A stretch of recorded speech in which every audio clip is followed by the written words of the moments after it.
Welcome to Neosho Wildcat Football live on KNEO.org. This is a presentation of the KNEO and Neosho Wildcat Sports Network. You're now locked into the official pregame show of the Neosho Wildcats. This is your home for every sack, interception, and touchdown. Now, let's go live to the game site for all the action.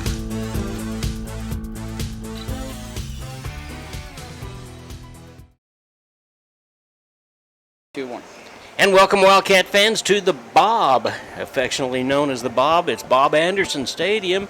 John Ball with Josh King and Sam Pryor here. And hey, it is homecoming, Josh.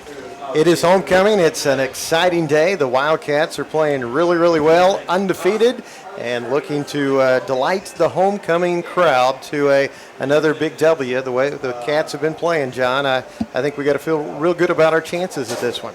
Yeah, I really do. Waynesville, I'll get it right in a minute, and it's a Tiger. You know, one thing about it we've said before, all you got to do if you don't know the name of the team, call them a Tiger. You got an 85% chance of being right.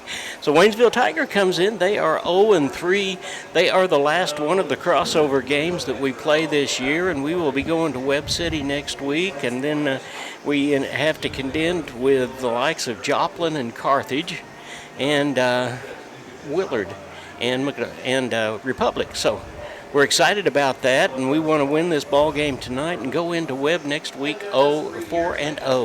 Well, I know you and I had talked during the week. The schedule for Neosho has been accommodating to this point, that we've taken on all losing teams. The latter half of the schedule will take on some tougher teams, at least according to the record. It's still a lot to be learned, as you're still seeing how the matchups favor one team over another. But I know you made the comment when we were talking about Waynesville, is that you thought they may be one of the very best 0-3 teams. Yeah, they are. They have a young man that last week they got beat by Willard by 3, and he ran for 207 yards and had 4 touchdowns before that deal was over with.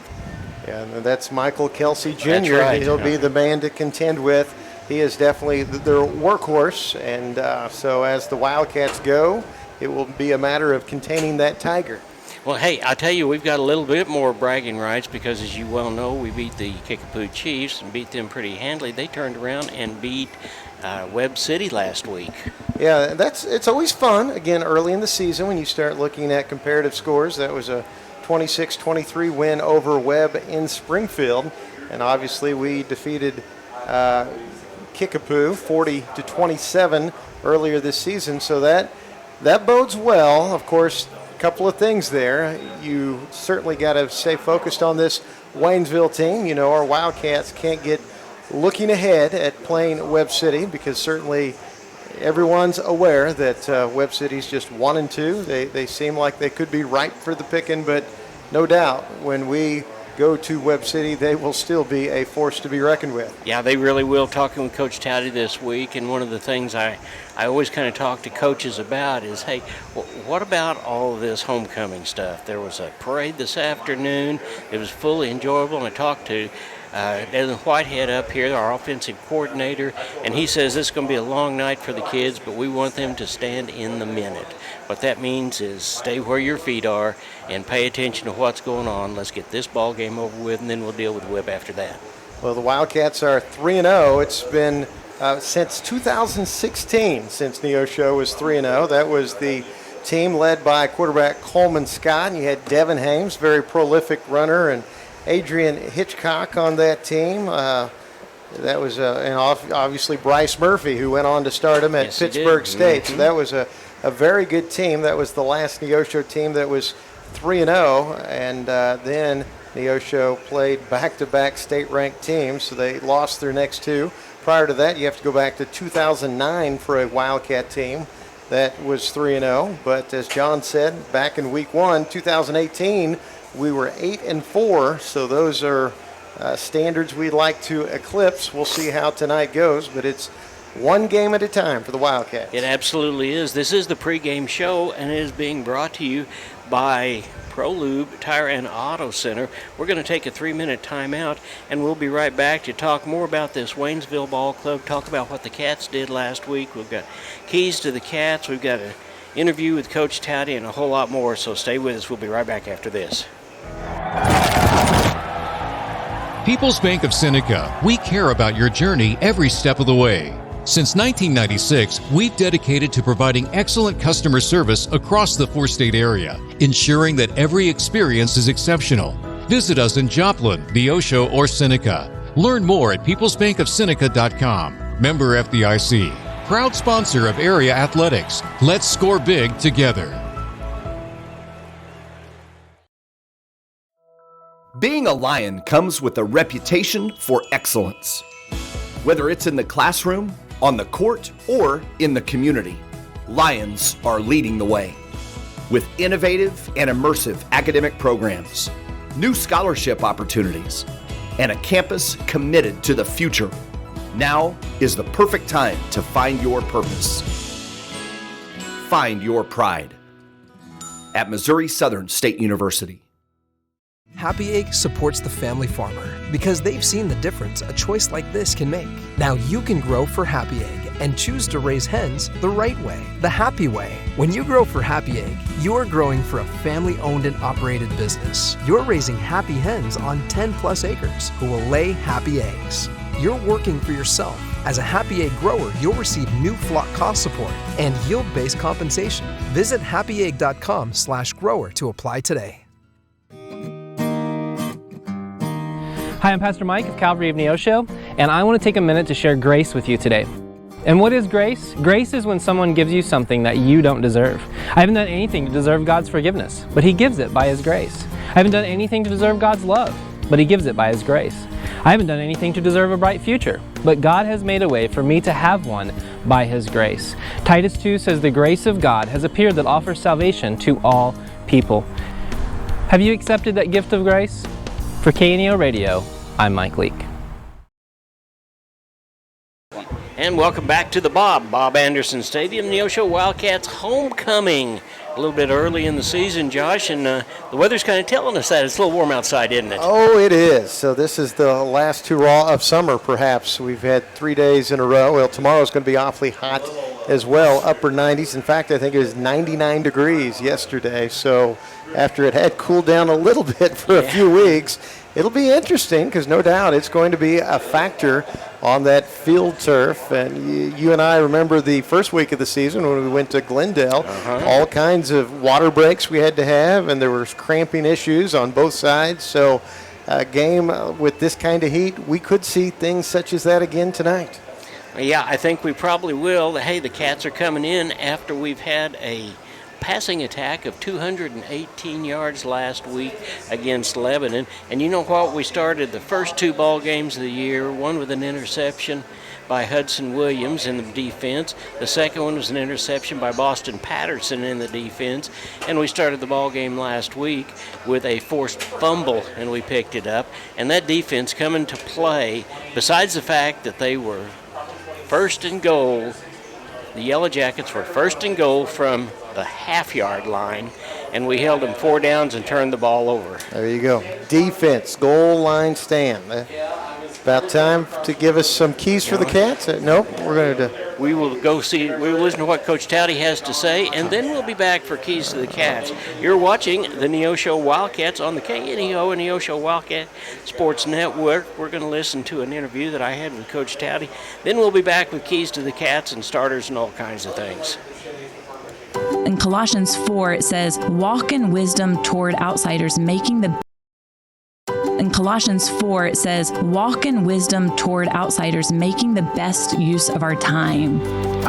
Making the best use of your time. Does your phone ever interfere with that? Sissy Graham Lynch talked about this on her podcast, Fearless. I think of how often we're just on our phone, whether we're walking in the parking lot, in the line at the grocery store, wherever we are, we're on our phones. And how often we might be missing opportunities that God's putting in front of us to engage with somebody, to be an encouragement to somebody.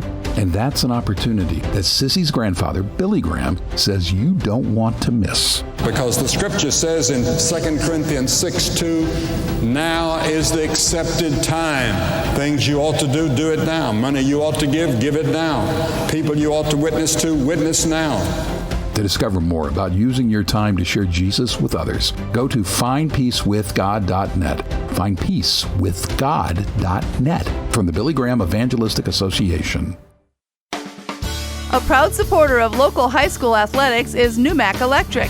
Serving Newton and McDonald County, they provide power for area homes and businesses and want to wish all the athletes much success throughout the season. For online bill pay and account information, the website is numac.com or 417-451-1515. Numac Electric, proudly serving Newton and McDonald County, where their slogan is your touchstone energy partner. It's time for the Brandon Towdy Coaches Show. The Coaches Show is sponsored by Numac Electric. Now, here's Coach Brandon Towdy. Welcome to this week's version of the Coaches Interview. I'm John Ball, and we've got Coach Brandon Towdy with us. Coach, thanks so much for spending time with us today. Yeah, I appreciate you taking the time to talk to me. Hey, what a great ball game the other night, and I am so excited about the way that our defense is playing it. You almost want to close your eyes and think maybe that's not really happening, but it is, isn't it? It is. You know, the kids have worked extremely hard to get stronger and faster, and the coaches have done a great job of coaching them up on technique and scheme and putting them in the right places to be successful. So it's just been a group effort over there, and couldn't be more proud of those guys and what they've accomplished, and think that they would say that they've still got a lot of room to improve, and then they would love to see some shutouts, but at the end of the day, they're doing a great job, and it's been fun to watch. Well, I tell you, with the type of offense that we have, a shutout would be nice to have, but that's realistically to do the things that our kids did on the defensive side of the ball last week just puts our offense that much farther up, don't you think? It really did. I mean, they made some huge stops and some huge plays. You know, they forced a couple turnovers and then got a goal line stand and really have just done a great job all year of making the big play when we need it as a team. And that's just a credit to those kids and their attitude and the way they attack every single play. And, you know, even when it seems like they might be starting to get a little bit of momentum, it seems like our defense always comes up with some type of play to take all the momentum away from them. Yeah, they really do. And talk about momentum. I mean, the first ball game, we started off with an interception, which set the tide for the ball game. The second ball game we had against Kickapoo, we started with an interception as well. And then last week at Lebanon, we actually got a fumble recovery, which has really set the tone for the game, didn't it?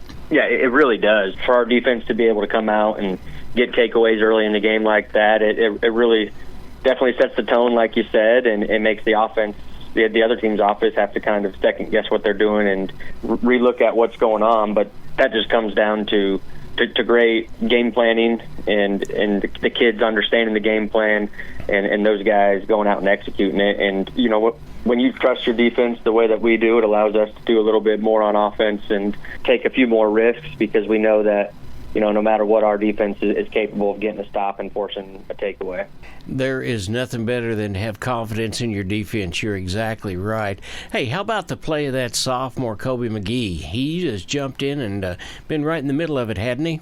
He really has. He's done a great job. You know, he stepped in for Corbin York, and we wish it would have happened a different way for him to be able to get on the field. But we're not surprised at all as a staff. You know, Colby's worked extremely hard. He's a talented kid, and he's just a great tackler. So when he came into the game against Glendale, we knew he was going to produce and be successful, and he's just continued to do it the last couple of weeks. Well, let's talk about the four guys up on front on the defensive side of the ball. I mean, it starts with Bryce Warren, right? It does. Bryce has kind of been the anchor of that defensive line for the last 3 years, and he does a great job of leading that group. You know, he's our lone senior starter over there on the D-line, so he's got the most experience, and he understands the defense really well. So he does a great job of getting those guys set and making sure everybody's doing the right thing. But we got some really athletic and physical underclassmen that are working next to him as well, in Everson Tomlinson and Gabe Bastide and Jackson Ertl. And then we're deep right there. You know, we rotate a lot of guys in on that side of the ball and bring some fresh bodies in. And, you know, during our goal line stand we had the other night, that weren't starters in there. And so we're just deep at that position, and that's a testament to the hard work of those kids and the coaches. Well, speaking of Jackson Erdl, he kind of turned the tide a little bit on us when he came across from his defensive inside and threw the quarterback for about a 30-yard loss, it looked like. Yeah, I mean, he's just a high-motor kid, extremely physical and extremely talented, and he plays with that chip on his shoulder. And so, if anything, we've had to reel him in a little bit, but he's just grown so much as a player of understanding technique and just doing his job. But then when he gets a shot, making a big-time play. Well, I walked right by it when you said something about it just a few minutes ago, but I really have never, ever, in my years of broadcasting, seen a 1st and goal from the 1, and we held him not 3 times, but 4 times. Yeah, I mean, it's pretty incredible. You know, a lot of teams would, when they get that first down and they're on the 1-yard line, would just kind of let them walk in and fold right there, but our kids dug in and held them, you know, and then we get down there again, and they force, you know, they end up picking it up on a 4th down, but we went 7 straight plays there from the 1-yard line where we stuffed them, which is pretty incredible. And like I said, it's just a testament to those kids, and a lot of that's the work they've done in the weight room as far as being able to just out-muscle the guys across from them and hold their ground. Would it surprise you if I told you on the offensive side that Cade Spiva again was the player of the week on Max Prep? No, it wouldn't surprise me one bit. He's had a great start to the year and just does a great job of running the offense and distributing the ball where it needs to be and then making plays with his legs when he needs to. He's a really smart kid. And in Colossians 4, it says, walk in wisdom toward outsiders, making the best use of our time. Making the best use of your time. Does your phone ever interfere with that? Sissy Graham Lynch talked about this on her podcast, Fearless. I think of how often we're just on our phone, whether we're walking in the parking lot, in the line at the grocery store, wherever we are, we're on our phones. And how often we might be missing opportunities that God's putting in front of us to engage with somebody, to be an encouragement to somebody. And that's an opportunity that Sissy's grandfather, Billy Graham, says you don't want to miss. Because the scripture says in 2 Corinthians 6:2, now is the accepted time. Things you ought to do it now. Money you ought to give it now. People you ought to witness now. To discover more about using your time to share Jesus with others, go to findpeacewithgod.net. Findpeacewithgod.net from the Billy Graham Evangelistic Association. A proud supporter of local high school athletics is Numac Electric. Serving Newton and McDonald County, they provide power for area homes and businesses and want to wish all the athletes much success throughout the season. For online bill pay and account information, the website is numac.com or 417-451-1515. Numac Electric, proudly serving Newton and McDonald County, where their slogan is your touchstone energy partner. It's time for the Brandon Towdy Coaches Show. The Coaches Show is sponsored by Numac Electric. Now, here's Coach Brandon Towdy. Welcome to this week's version of the Coaches Interview. I'm John Ball, and we've got Coach Brandon Towdy with us. Coach, thanks so much for spending time with us today. Yeah, I appreciate you taking the time to talk to me. Hey, what a great ball game the other night, and I am so excited about the way that our defense is playing it. You almost want to close your eyes and think maybe that's not really happening, but it is, isn't it? It is. You know, the kids have worked extremely hard to get stronger and faster, and the coaches have done a great job of coaching them up on technique and scheme and putting them in the right places to be successful. So it's just been a group effort over there, and couldn't be more proud of those guys and what they've accomplished, and think that they would say that they've still got a lot of room to improve, and then they would love to see some shutouts, but at the end of the day, they're doing a great job, and it's been fun to watch. Well, I tell you, with the type of offense that we have, a shutout would be nice to have, but that's realistically to do the things that our kids did on the defensive side of the ball last week just puts our offense that much farther up, don't you think? It really did. I mean, they made some huge stops and some huge plays. You know, they forced a couple turnovers and then got a goal line stand and really have just done a great job all year of making the big play when we need it as a team. And that's just a credit to those kids and their attitude and the way they attack every single play. And, you know, even when it seems like they might be starting to get a little bit of momentum, it seems like our defense always comes up some type of play to take all the momentum away from them. Yeah, they really do. And talk about momentum. I mean, the first ball game, we started off with an interception, which set the tide for the ball game. And welcome back to the homecoming festivities. We're getting ready to crown a queen here in just a minute, Josh, but it's always exciting to have the Wildcats home. We have more people in the stands than we've seen in a long, long time, and it's still 91 degrees outside. Oh, it is a wonderful atmosphere. Even parking is a premium. You can tell people have a fervor for their Wildcats, as well they should, as the Cats are off to a great start, playing some great football, and the Cats are going to have to tangle with some Tigers tonight, John, which I think that means it's time for our Keys for the Cats, right? Yeah, let's go ahead and get the Keys for the Cats going. The Keys for the Cats are sponsored by State Farm agent Eric Norris in Neosho, located at 437 West Kohler Street.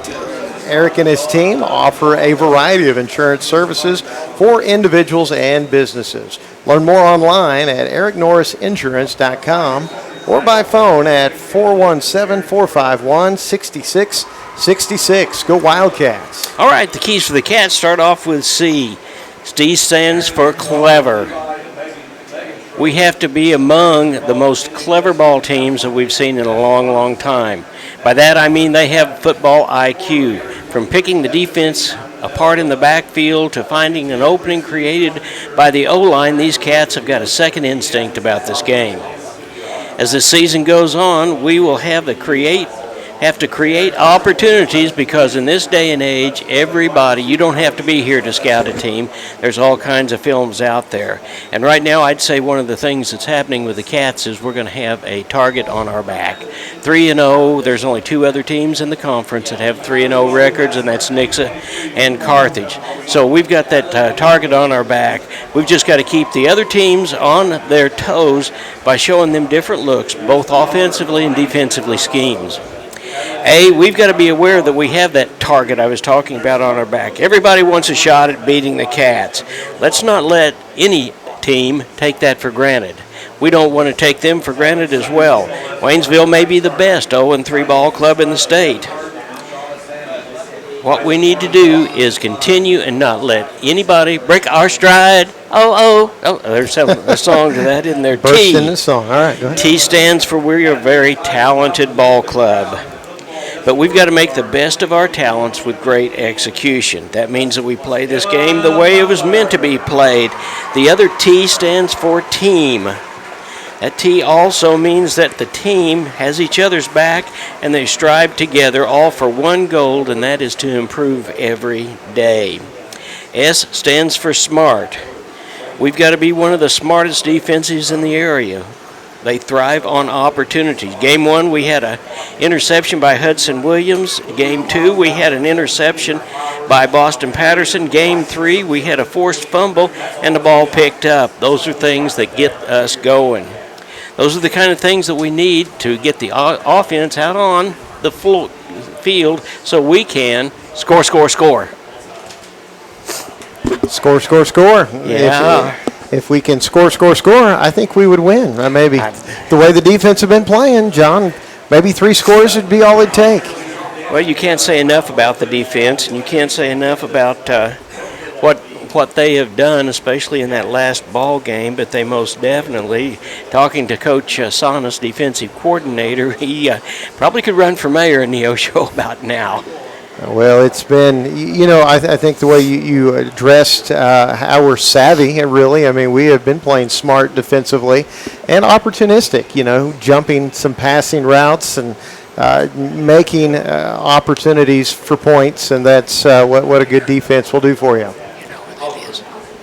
Well, we have a queen out there. Do we know exactly? I believe it was Miss Emma Butler. Was the homecoming queen. Emma Butler's also a manager on the football team, so she's probably going to have to get out of that stuff and get into her manager stuff in a pretty big hurry. Hey, congratulations to Emma Butler and her mom and dad. What a great, great choice for the homecoming queen for the Neosho Wildcats 2024 season. We're going to take another time out. You're watching Neosho Wildcats on the KNEO Sports Network. We're going to take a 3-minute time out. We'll be right back. Compton CPA Group PC, located at 112 Northwood in Neosho, is a full-service accounting firm and is proud to support the Neosho Wildcats. Compton CPA Group PC can assist you at every stage of your financial life and help you work toward your financial goals. From tax preparation to bookkeeping services, Compton CPA Group PC has you covered. For all your tax and business affairs, call 417-451-2932 or learn more at ComptonCPAGroup.com. Looking for a bank that puts community first? Look no further than First Community Bank. With our friendly service, convenient locations, and a wide range of financial products and services, we're here to meet all your banking needs. Whether you're saving for the future, buying a home, or starting a business, we're committed to helping you achieve your financial goals. Come experience the First Community Bank difference today. First Community Bank, where community comes first. Member FDIC. Sam Gorham and Aaron Mitchell are your specialty risk insurance agents for Neosho and the surrounding area. They've been involved in Neosho sports since their own high school days and know the importance of athletic competition and how it teaches students life lessons every day. For all your home, auto, life, farm, ranch, and crop insurance needs, call Sam Gorham today at 417-850-5116 or Aaron Mitchell at 417-483-8337. You can also learn more online at specialtyriskinsuranceagency.com. Go Wildcats!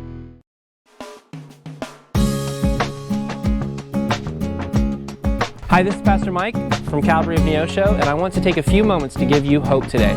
Are you feeling overwhelmed with the daily struggles of affording rent, paying for groceries, buying gas? I want you to know that there is a God who is big enough to handle all these problems and bring you relief.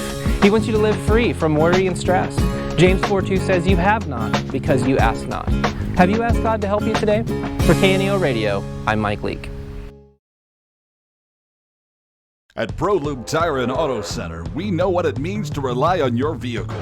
We race all year and know how to get that extra inch out of every part. Precision, quality, and reliability are not just words to us. It's what we do every day.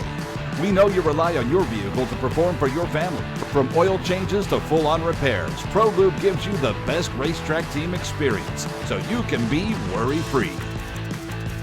ProLube Tire and Auto Center, where we get it right on the road and the track.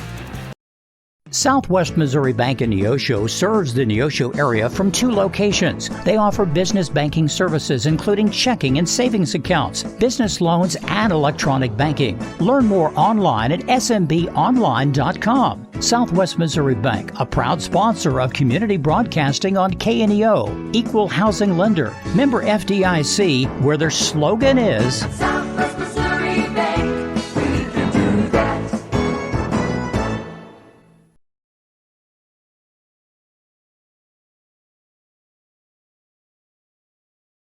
Welcome back to Bob Anderson Stadium. We're in anticipation of this ball game getting underway in about 16 minutes. Emma Butler has been crowned the queen. Congratulations to her for being the football homecoming queen for 2024.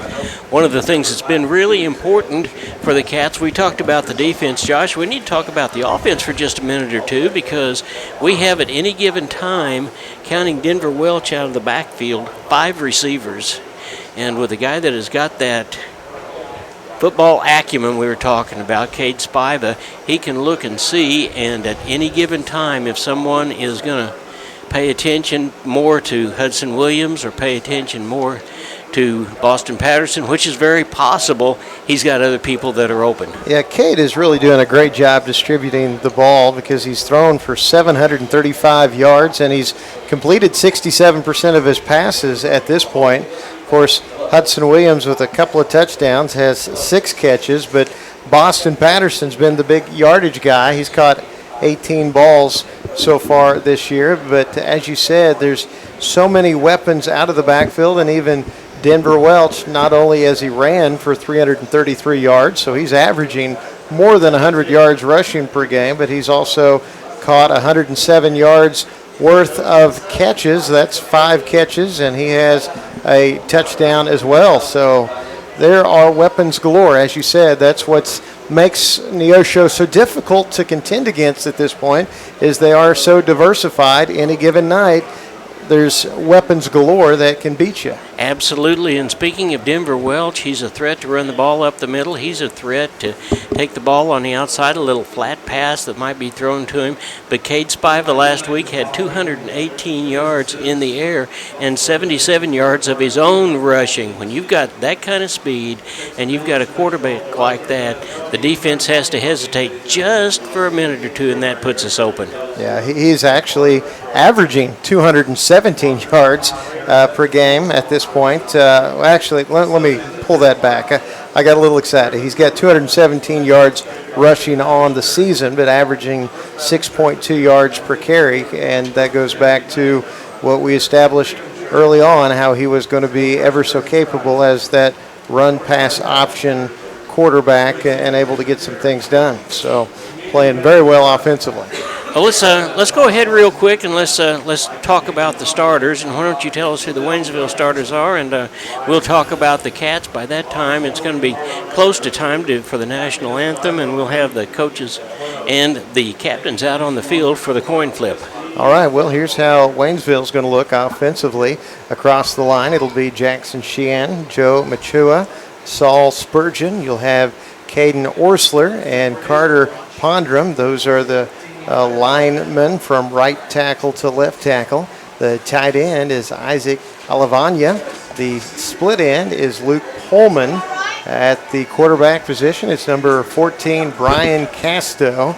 The main attack for the Tigers is going to come from their tailback. That is Michael Kelsey Jr., who has 442 yards entering tonight. And then also you'll see in the backfield Leland Wright and Braylon Scott. So that rounds out the offense for Waynesville. Defensively, they have three down linemen, Joseph Camelin, Tavita Saya, Devontae Martin across the front.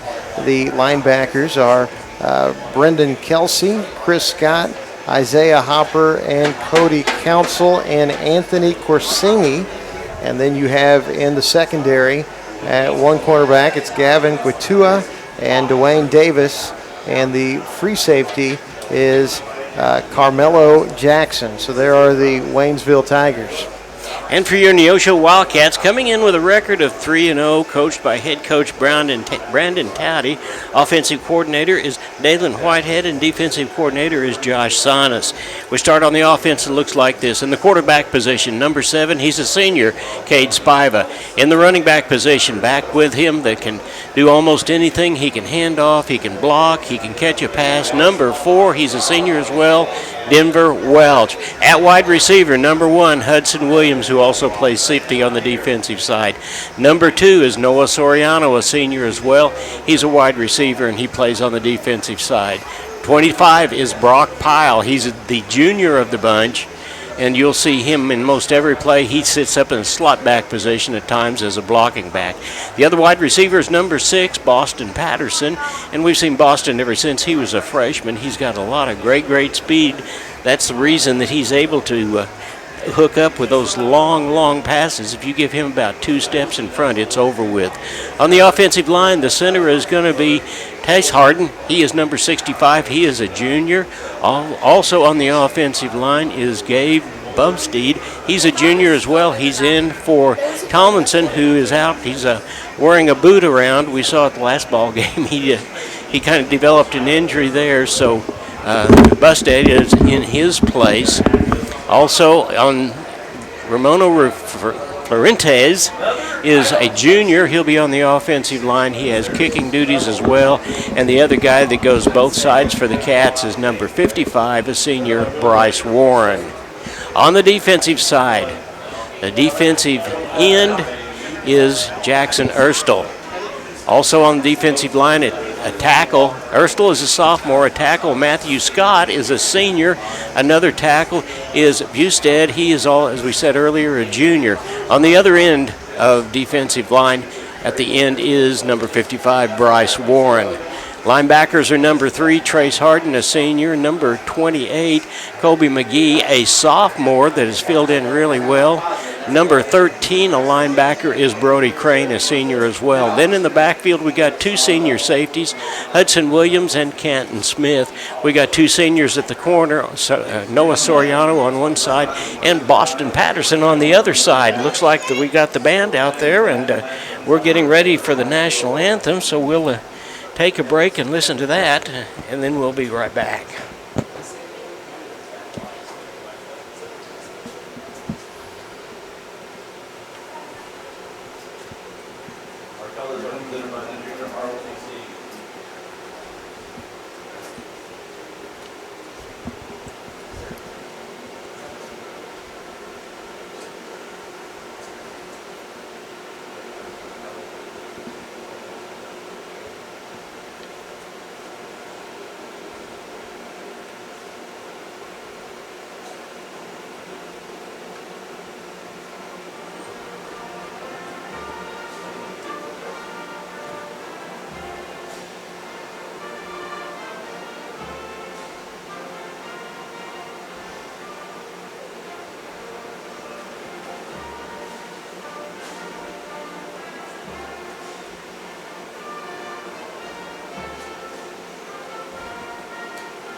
And a great job by the Neosho Marching Band with the national anthem, and thanks to our junior ROTC presenting the colors behind the band and, of course, raising the flag down on the far end of the field. We're going to take let's take a 2-minute timeout, and we'll come back, and we'll be ready for this ball game to get underway. We're about 8 minutes away from the kickoff of the Neosho Wildcats and the Waynesville Tigers. You're watching Neosho Wildcats on the Neosho Wildcat and KNEO Sports Network. We'll be right back. I am a Missouri Farm Bureau insurance agent, and I'm here to talk about life, your dreams, your work, your family, and how you can protect it all with a company that will talk to you with the honesty of a farmer and take care of you with the integrity of a neighbor. I'll make sure no detail is left uncovered so your family can breathe easy. Because just like you, I chose to build a life in Missouri too. I'm a Missouri Farm Bureau insurance agent, and I'm from Missouri for life. If you're a weekend warrior who likes to go, don't let pain put the brakes on your pace. When you need help with an injury that keeps you from moving, you want an orthopedic team with a proven track record. Freeman Orthopedics and Sports Medicine is nationally recognized, and were recently named CareCheck's #1 hospital in the market and top 10% hospital in the state for hip fracture repair.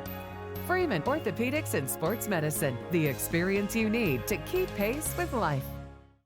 At Calvary Neosho, we aren't your grandmother's church, because she lives in Akron, Ohio, and that would be a terribly long commute for church. But if she did live in Neosho, we at Calvary would be delighted to have her come visit us. And since you live here, we would definitely like you to come visit us. Then, when your Nana comes to visit for Christmas, you can bring her to church and introduce us to her. We're sure she is a delightful lady. You can find us at Facebook/Calvary of Neosho, or join us in person at 3650 Oak Ridge Extension. We gather for worship Sundays at 10:30 a.m. Calvary Neosho. Not your grandma's church, but we'd sure like to meet her. Hi, I'm Pastor Jeremy Bridges with the Canopy Church, and I want to take 30 seconds today to encourage you to pray, because our prayers have the power to move heaven. James 5 says the prayer of a righteous person is powerful and effective. When we pray, God listens. When we pray, situations can change. When we pray, miracles can happen, and heaven moves on our behalf, simply because we pray. Take some time today and pray. For KNEO Radio, I'm Jeremy Bridges. And welcome back to Bob Anderson Stadium. Not only is there a big crowd tonight, Josh, we're recognizing the class of 1974 and 1959, and here come the Cats. they're coming across. The band is lined up on either side, and there's that Neosho Wildcat flag, and officials standing there telling everybody, get out of the way, get out of the way. We don't want anybody hurt. We understand that we will have the coin toss here in just a couple of minutes. The umpire's still standing out there. The Cats are huddling up. I'm sure there's a little bit of extra motivation coming from these seniors. What a great opportunity for them tonight at homecoming to go 4-0 in the season, Josh. It is. The Wildcats, again, 3 wins this year, a 51-13 win on the road at Glendale, 40-27 here over Kickapoo, and then beat Lebanon on the road 28-14 this past Friday. Waynesville comes in 0-3. They've had a tough schedule, but they have played competitively in their last game. They did lose to Willard 46-42, but prior to that they lost the opener 55-7 to Carthage and lost at Republic 35-9. But that Republic team also pretty stout, with their only loss being to Nixa. So Waynesville's had a tough schedule to this point. John, I think you have already alluded to the fact that they may be the best 0-3 team in the state. Yeah, I think they really are, and I'm kind of excited to see this young man run the ball tonight. We understand that they don't throw the ball a whole lot, so most of their game will be on the ground, which is just the opposite for us. And Josh, I'm going to ask you for just a minute. We throw the ball as much as we do. How do we feel about a 3-5 defense? Well, yeah, they do have 5 linebackers, so it's almost like they have a nickel package out there all the time. So that, considering the conference that we play in, with teams getting the ball up and down the field, perhaps Kyle Barkley in his 3rd season at Waynesville thought that was the answer that his team needed for slowing down the opposing offenses, but it'll be they'll have their hands full against our Wildcats tonight. Well, I think it's interesting because we do throw the ball so much and we do have that wide open offense. You're absolutely right. Keeping the ball on the ground and keeping control of the ball is going to be the name of the game for Waynesville, but we've got a defense that we've got confidence in, and I believe that we're going to be out there in the midst of it. Looks like we have already had the coin toss, and we're going to see here in just a minute. The Wildcats out there with Trey Harden, Denver Welch, Boston Patterson, and Cade Spiva. Cats decked out in the solid black uniforms tonight with the white numeral. Black helmet with the gold Wildcat on each side. Waynesville with the all white pant and shirt. They've got their colors black and orange. And it's, tell you what, it is a warm night for football. 88 degrees currently, but I'm sure on that field turf it probably feels like at least 98. Yeah, it is, and we might tell the fans, by the way, that we've seen this happen. The officials are very, very sensitive to it being a warm night, and any given time, according to their prerogative, they can call timeout for a water break. There's not a timeout that is lost by either team when that happens. It's an official timeout, and it's normally about a minute long, and they have the same desire that we do. It looks like that we've made a decision. The Cats are going to be defending the South Gold, and we're going to receive the ball. Yep, it looks like, I believe the Wildcats won the toss and deferred, so we will get the ball, or I'm sorry, I think Waynesville won the toss and deferred, so Neosho will receive the ball, and as John said, defend that south end zone to begin the game. Yeah, and we'll be getting going here in just 2 or 3 minutes.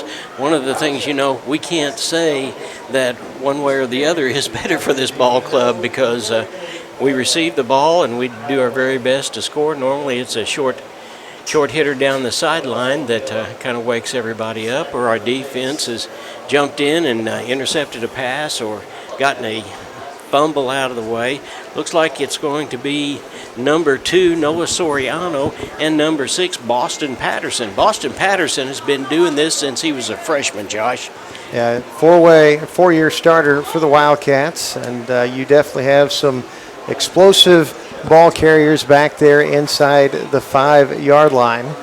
The Waynesville Tigers, they alternate who their kickers are. One of their kickers, Tristan Bornett, he is on the soccer team. We'll see if he, and I believe he played a game here in Neosho earlier today, but it's going to be Ace Long, a 160-pound senior. He's going to be teeing it up for the Waynesville Tigers. Neosho going left to right on your internet dial, if there is such a thing.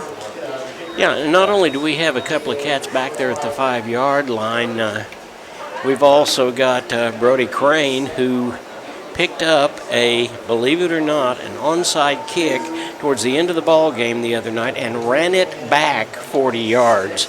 Just left everybody kind of looking. So he's there, and he's actually been the up man, has taken a couple of kicks as well. We got Blaine Patterson, also one of the mid-depth return man, along with Brody Crane. Wildcats set to receive. Ace Long looks to the official, gets the go-ahead. He's going to put a right foot into it. Fans, I hope you're ready. It's homecoming 2024. Neosho in quest of a 4-0 start on the season. It is a hot night at Bob Anderson Stadium. Here we go. It's football time. Right leg goes into it. End over end. Going to be taken at the 10-yard line by Soriano. Comes to the left side. Has a bit of a seam. He's to the 40, and he is knocked off of his feet about the 44-yard line. So a 34-yard kickoff return by Noah Soriano to begin the game. The Wildcats will have the ball first down and 10 from the 44. Well, we know that Soriano's got a lot of speed, and he showed it right there. Since he transferred in from Joplin, he has found a home here at Neosho. The fans love him, and he turns on the afterburners and he goes. Wildcats, 3 receivers to the right side, 1 to the left, with Welch on the right hip of Cade Spiva. He looks to the sideline. He'll get an audible from Brandon Towdy. First play from scrimmage of the ball game. Neosho, 1st and 10 from our own 44-yard line.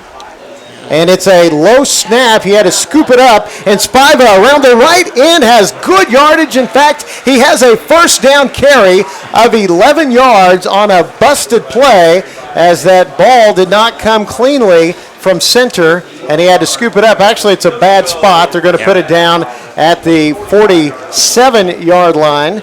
But it will be first down and 10 after a gain of 10. Spiva swings it out to Boston Patterson on the sideline. He's up the sideline and across to about the 35-yard line. It's going to be another first down gain for the Wildcats on about a 12-yard pickup as Spiva finds Patterson. Well, that last play is what set that one up. Spiva picking up that busted play, and the defense having to wait and see because he could run it as well. And they stepped back, and he threw the ball over. And another throw. Now we go out to Hudson Williams. And Hudson Williams catches the ball and is brought down after a gain of about 8. Williams picks it up, comes inside just a little bit, and gets tackled. Looks like it's going to be a very manageable 2 and 2. Yeah, put the ball down at the 28-yard line. Second down. Handoff, Welch. No, this play is whistled to a halt. I'm not sure what. We await the indication, but great tempo from Neosho right out of the chute. In fact, no, I think what we have is a timeout as Kyle Barkley is seeing this tempo faster than what he would like it to be, and he'll call a quick timeout here at the 11:04 to go in the first quarter. It's a scoreless game, but Neosho's on the march. Let's take a quick break. Back after this, you are watching the KNEO and Neosho Wildcat Sports Network. Locally owned, operated, and here for you. Check out the new face of the Neosho Daily News, covering Newton County, highlighting area residents, businesses, school news, sports, and more. Find us on Facebook at Neosho Daily News or call 417-451-1520. Go get 'em, Wildcats!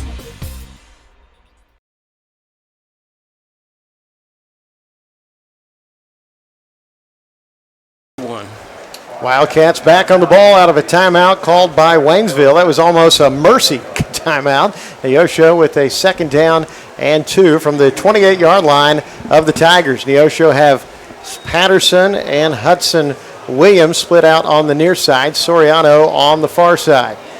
You've got Brock Pyle in the wing position off the right tackle, and it's a handoff to Denver Welch, running up the middle, breaks it back to the right side. He's to the 15-yard line before he is upended. Good inside handoff, and Welch breaks it back to the right side. He's going to have 13 yards on the play. It's going to be first down and 10 Wildcats from the 15-yard line of the Tigers. Welch did a great job of breaking 3 tackles and getting on down to where we got the first down.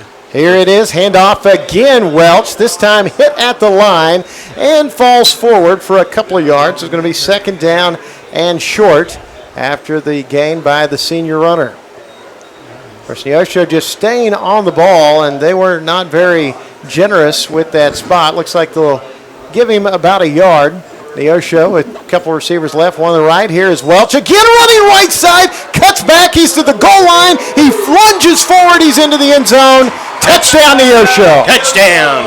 So the Wildcats with a 13-yard touchdown run by Denver Welch is on the scoreboard first. Yeah, what a great run. We just kept running the ball. We could have thrown the ball, as we saw, but running the ball and giving Denver Welch an opportunity. He made about 3 cuts, and he was home free. So now you will have Will Ebbinghaus, who is one of the area leaders in points after. He's 15 out of 17 on the season. He was 4 for 4 last week. Out of the hold of number 17, Chase Kivett. Kick is up. Kick is good. It is 7-0 Neosho. 10:25 to go first quarter. We're back after this. You're watching the KNEO and Neosho Wildcat Sports Network. Every team knows that the two-point play can be a winning move. State Farm agent Eric Norris and his team are here to help you go for 2 by combining your home and auto insurance. It's a great call and saves you time and money. So go for the win and score big savings by combining your home and auto. It's just another way to help life go right. Call State Farm agent Eric Norris at 417-451-6666 for more information. And go Wildcats! Welcome back to Bob Anderson Stadium with 10 minutes and 25 seconds left in the first quarter. The Cats have scored, and basically it was a couple of passes, and then it was all Denver Welch from there, and he juked his way up for a 13-yard run in order to make the touchdown. Ebbinghaus gets the after, and he is number 1 in the state, by the way, Josh, for his PATs. Yeah, now he's 16 of 18 on the season. That was a 7-play drive. Had a nice reception by Boston Patterson. Also had another nice one by Hudson Williams. And now it'll be Cifuentes to kick it off for Neosho. And he sends the booming right foot into it, drives the return man back to the 4-yard line. Up toward the middle comes number 31. That is Caden Wilson on the return for the Tigers. He's going to be tackled about the 19-yard line. It'll be 1st and 10 Waynesville from their own 19. There was a swarm of Cats that time led by Kenyon Mbongo that got up there. What a great kick. That kick was to the place that had to be caught, and he had to run with it. He was afraid to let it go into the end zone. So here come the Waynesville Tigers. Brian Casto, the quarterback. The feature back is Michael Kelsey Jr., who ran for 1,337 yards a year ago. You got a full house backfield. It's a direct snap to Kelsey. He goes right up the gut, and he'll have minimal yardage as he crosses the 20 down to about the 23. It'll be 2nd and 6. Yeah, it's interesting. That was almost an empty backfield with the exception of three backs right up there in front of him, one of them being the slot back, and then the other 2 were kind of fullback, halfback type position. Yeah, it's almost kind of a full house backfield. You have like a second line right behind the offensive line. Yeah, that's something we haven't seen in a long time. And now we have that same formation shifted over to the left side. It's going to be another direct snap upcoming to Kelsey, and he'll cut inside, hit at the line, and brought down. Containment right there by Neosho by Matthew Scott, able to bring him down at about the 26. It's a gain of 3. So you're going to be looking at 3rd and about 3.5 yards. We'll call it 3rd and 4. Scott, the senior defensive tackle in place of Everson Tomlinson, did a great job of making his presence known immediately, and he just rode his runner down. So Wildcats, an opportunity to make a statement here as Waynesville is in quest of its first down of the ball game. Of course, Neosho drove the field in 7 plays and scored on the Denver Welch touchdown run. And now we come set up again with those three backs the right side behind the line, and a direct snap coming to Kelsey. He starts right and is able to forge forward and then push backward. We'll see where they grant forward progress. It's going to be very close to a first down for the Tigers. Based on the spot on the near side, it would appear it's a first down. They put the ball down right at the 29, and that is a first down. Kelsey's going to go over and he's going to look at head coach and see exactly what's going on. Interesting that he's set up in that fullback position, but he's taken direct snap on every play so far. Michael Kelsey Jr. here, he is a 180-pound senior. Coming into tonight, he had ran for 442 yards on 76 carries. He has 6 touchdowns already, and now you've got that tier of blocking back shift from the right to the left side. And it is direct snap running to the left side, and Hudson Williams and other Cats converge for the stop. Let's see, also on the tackle was Bryce Warren. Yeah, he's going to pick up about 4, it looks like.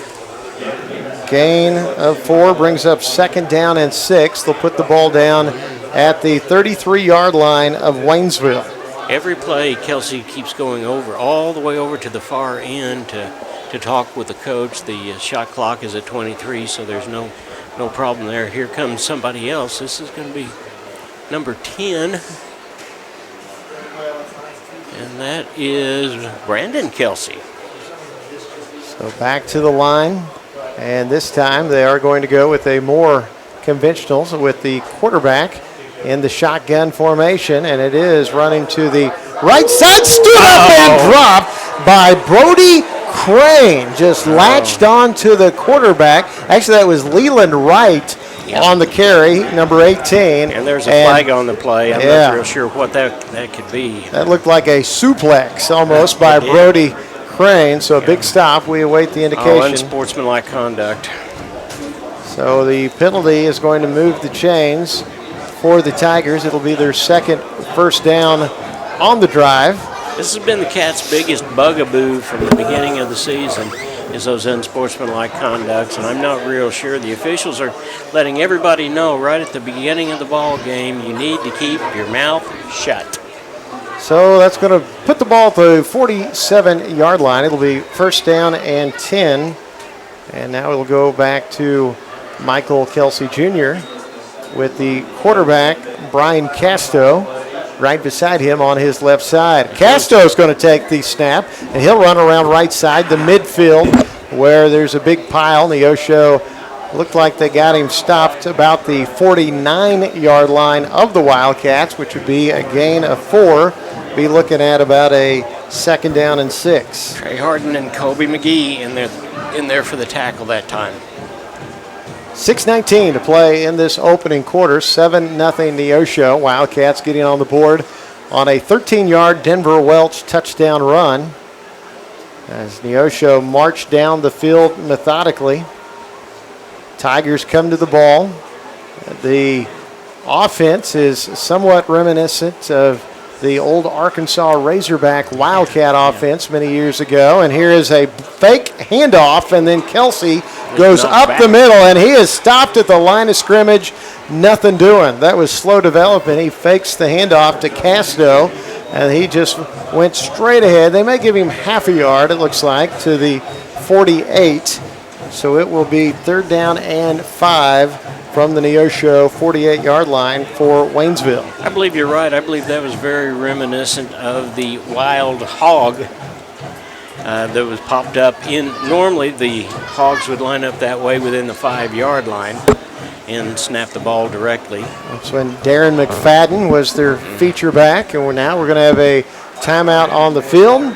And this one is an official timeout, as we alluded to in the pregame. There could be several of those, considering it was in the 90-degree mark whenever we started this game. So let's take a quick timeout as well. Neosho leads 7-0, and you're watching the Keneo and Neosho Wildcat Sports Network. Crowder College, your future, our focus. At Crowder College, we have 6 convenient locations in Southwest Missouri and online programs to fit your needs. Flexible scheduling provides a pathway to a career or the opportunity to transfer to a 4-year university in a variety of programs. Cheer for the Rough Riders at athletic events. Use the Missouri A+ Scholarship Program for free tuition and common fees. At Crowder College, your future is our focus. Welcome back to Bob Anderson Stadium. 5 minutes and 17 seconds left. The Cats scored at about the 10-14 mark. Right now, Waynesville is driving the ball. They've had a couple of first downs, but it is 3rd and 6 with play-by-play. Here's Josh. Neosho really off to a good start in this contest after the timeout. It's 3rd and 5, Waynesville from the 48, and Kelsey mishandled the snap and did all he could to recover and get back to the line of scrimmage. So it's going to be 4th down and 5, Waynesville, but from midfield you would assume they are going to punt to your Cats as we have the first 4th down of the game. Looks to me like Coach Barkley is probably pulling out everything in his repertoire. That was a unbalanced line. I mean, really unbalanced. There was one guard over on this side of the center, and everybody else was lined up on the other side of the ball. Well, let's see if they are not going to punt. So they are, unless they opt for a quick punt, Casto in the shotgun, and he's going to drop back and punt, it would appear. And he does get the right foot into it. End over end punt, and it's out of bounds about the 24-yard line. We'll see where the official on the near side spots it, but Neosho holds the Tigers, and it'll be Neosho's ball for its 2nd possession of the game. Yeah, I tell you what, the Cats did a really, really good job. It's taken them about 3 downs to get down the field and figure out all of the different puzzles that Waynesville, and rightfully so, has shown them, but when it came time for it, the defense shut them down. So they did spot the ball at the 24-yard line. It'll be 1st and 10 for the Wildcats. Denver Welch on the right hip of Cade Spiva. We got 2 receivers to the left side. That's Soriano and Hudson Williams. You have Patterson and Brock Pyle here on the near side. It's not going to surprise me to see us throw the ball on this 1st down. Well, I guess it would. Well, it's Welch running to the right side, and he's got a yardage to about the 28. Going to be about a 4-yard gain, be 2nd down and 6. Well, the thing about it, the Cats have an opportunity to kind of take from Waynesville's playbook. As long as we're running the ball like that and Welch can pick up 4 yards every carry, then there's nothing at all wrong with here's that. A pass out to Hudson Williams out in the flat. He's got a blocker, and he's trying to juke around the defender, and he's finally brought down after he gets the 1st down yardage. Those pesky Tigers just wouldn't leave his feet alone. Finally, they're able to drop him at the 38. It's a gain of 10. 1st and 10 for the Wildcats. Well, Hudson Williams loves that play probably more than any other, and Spiva loves to throw it to him, and it wouldn't surprise me to see that happen again. Here's Spiva rolling out to the right side. He throws it to Patterson on the sideline, who breaks back to the middle of the field, props himself up with the right hand, and he's spun down inside the 35-yard line. Great play with Spiva rolling out, and Boston Patterson had to snag that ball just inside the sideline and then break back to the middle of the field, break a tackle, finally dropped at the 33. So that is a gain of 29 yards on the pass play. 1st and 10. That is that football IQ we were talking about. Boston Patterson actually came back when he saw it. And here's jet sweep to Boston Patterson around the far end, and he's going to have maybe another 1st down as he is across to about the 22. Yeah, the Cats are going basically in a no-huddle offense. They're going to try to wear down Waynesville quickly. We got another 1st down, and there's an 11-yard pickup there by Boston Patterson on the jet sweep.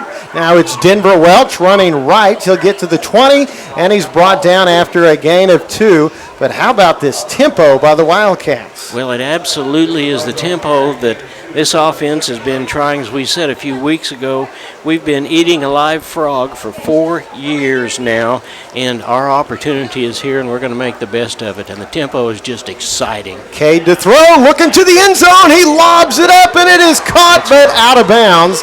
Soriano made a great effort to snag that ball, but he was just outside the far side of the end zone, and it'll be 3rd down and 8 now from the 20.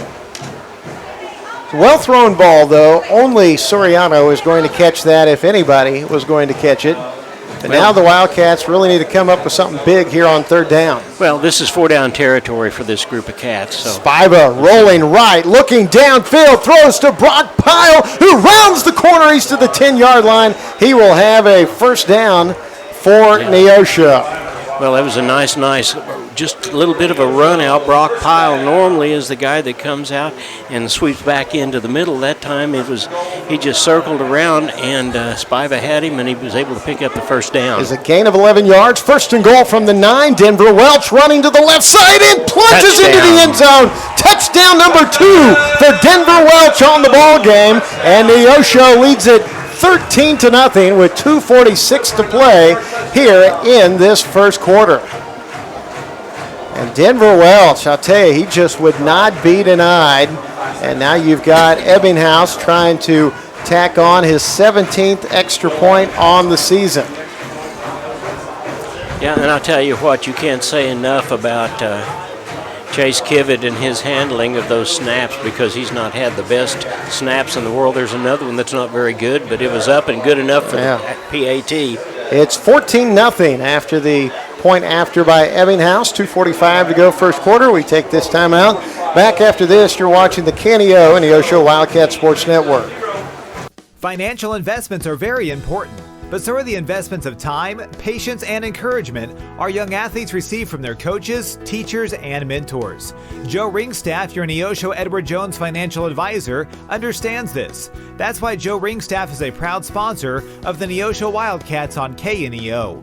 For all your investment needs, call 417-451-7789 or stop by the office at 2502 Lusk Drive, Suite D in Neosho. Edward Jones, making sense of investing. Member SIPC. Welcome back to Bob Anderson Stadium. 2 minutes and 45 seconds. Fuentes has the ball, and we're getting ready to kick off again. The Cats have scored twice before we even get to the end of the 1st quarter, and the defense has done a good job of holding a offense that has shown them a whole lot of different looks. But the Cats are getting ready. They're lining up, and one of the things these Cats do not want to do at this point is end up with an offsides that would cause them to be penalized and come back. Fuentes to kick it off. He sends it booming down the field. Going to be taken by number 19 on the 9-yard line. Coming to the middle, and he's tackled about the 26. On the return was Rashad Joshua, and he does make a decent return out of it, but it's going to be 1st and 10 Waynesville from their own 26. Sophomore Jackson Erdl, who also plays defensive end, made the open field tackle that time. Wildcats with 2 Denver Welch touchdowns, but the Cats have spread the ball around offensively already. The Waynesville Tigers got 3 first downs on their initial drive, one of those aided by a penalty on the Cats.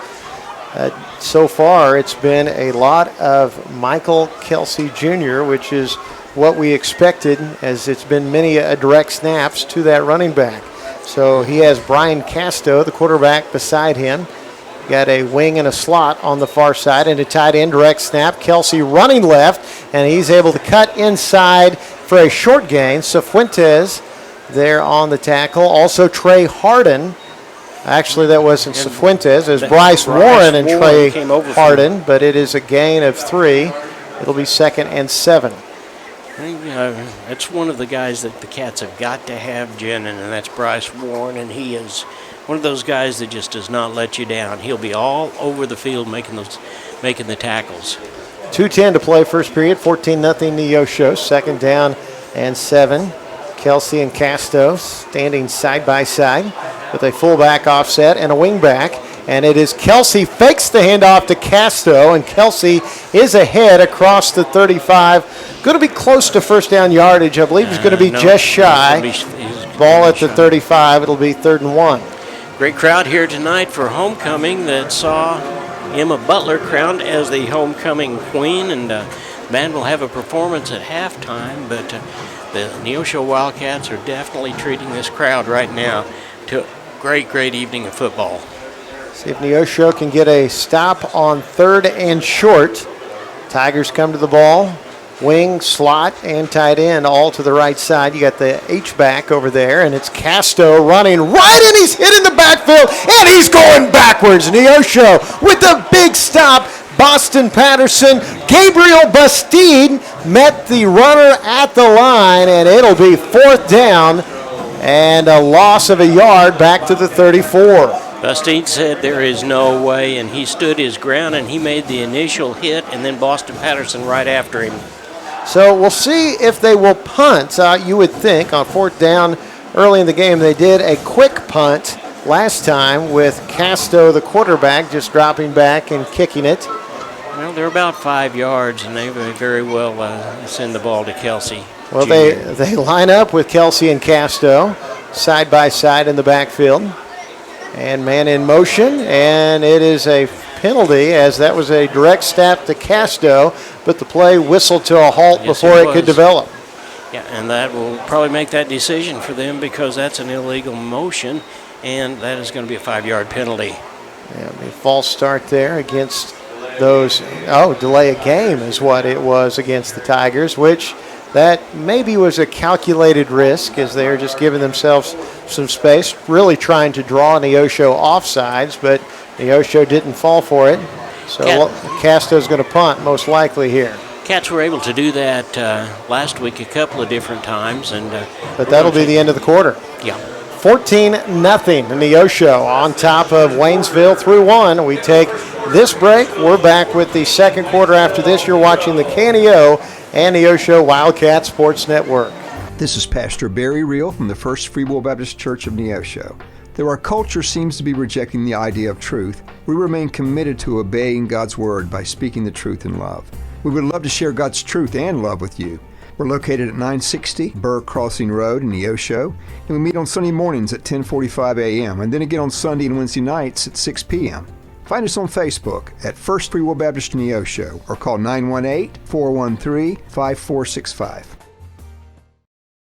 Family Market, located at 201 North Neosho Boulevard, is your friendly hometown grocery store with delicious deli and the best selection of fresh meats and beautiful produce. Family Market can also take care of all your catering needs. Whether your upcoming event is big or small, Family Market can handle it all. Call 451-0057. That's 451-0057. Check out the Family Market Facebook page for weekly specials. Go Wildcats from Family Market of Neosho. We're at Bob Anderson Stadium. We're beginning the second period of play. The Cats have scored twice thanks to Denver Welsh runs, both 15 yards and 14 yards. And right now Waynesville is backed up to the point, part of it due to our Cats being defiant and the other part of it because of an illegal procedure. They're going to be 4th and about 9. I'm going to assume that maybe quarterback steps back and he's going to kick. Yeah, after that penalty, 4th and 7. It's a pooch kick, just straight up and down. Got to get away from that as it hit out of bounds about the 49-yard line of Neosho. So far, the punts have not worked out real well for the Tigers, but Neosho will have the ball right about midfield with its 3rd possession of the game. So far, we're 2 for 2. They actually spotted it on the Tiger 49, so a short field for Neosho. 1st down and 10.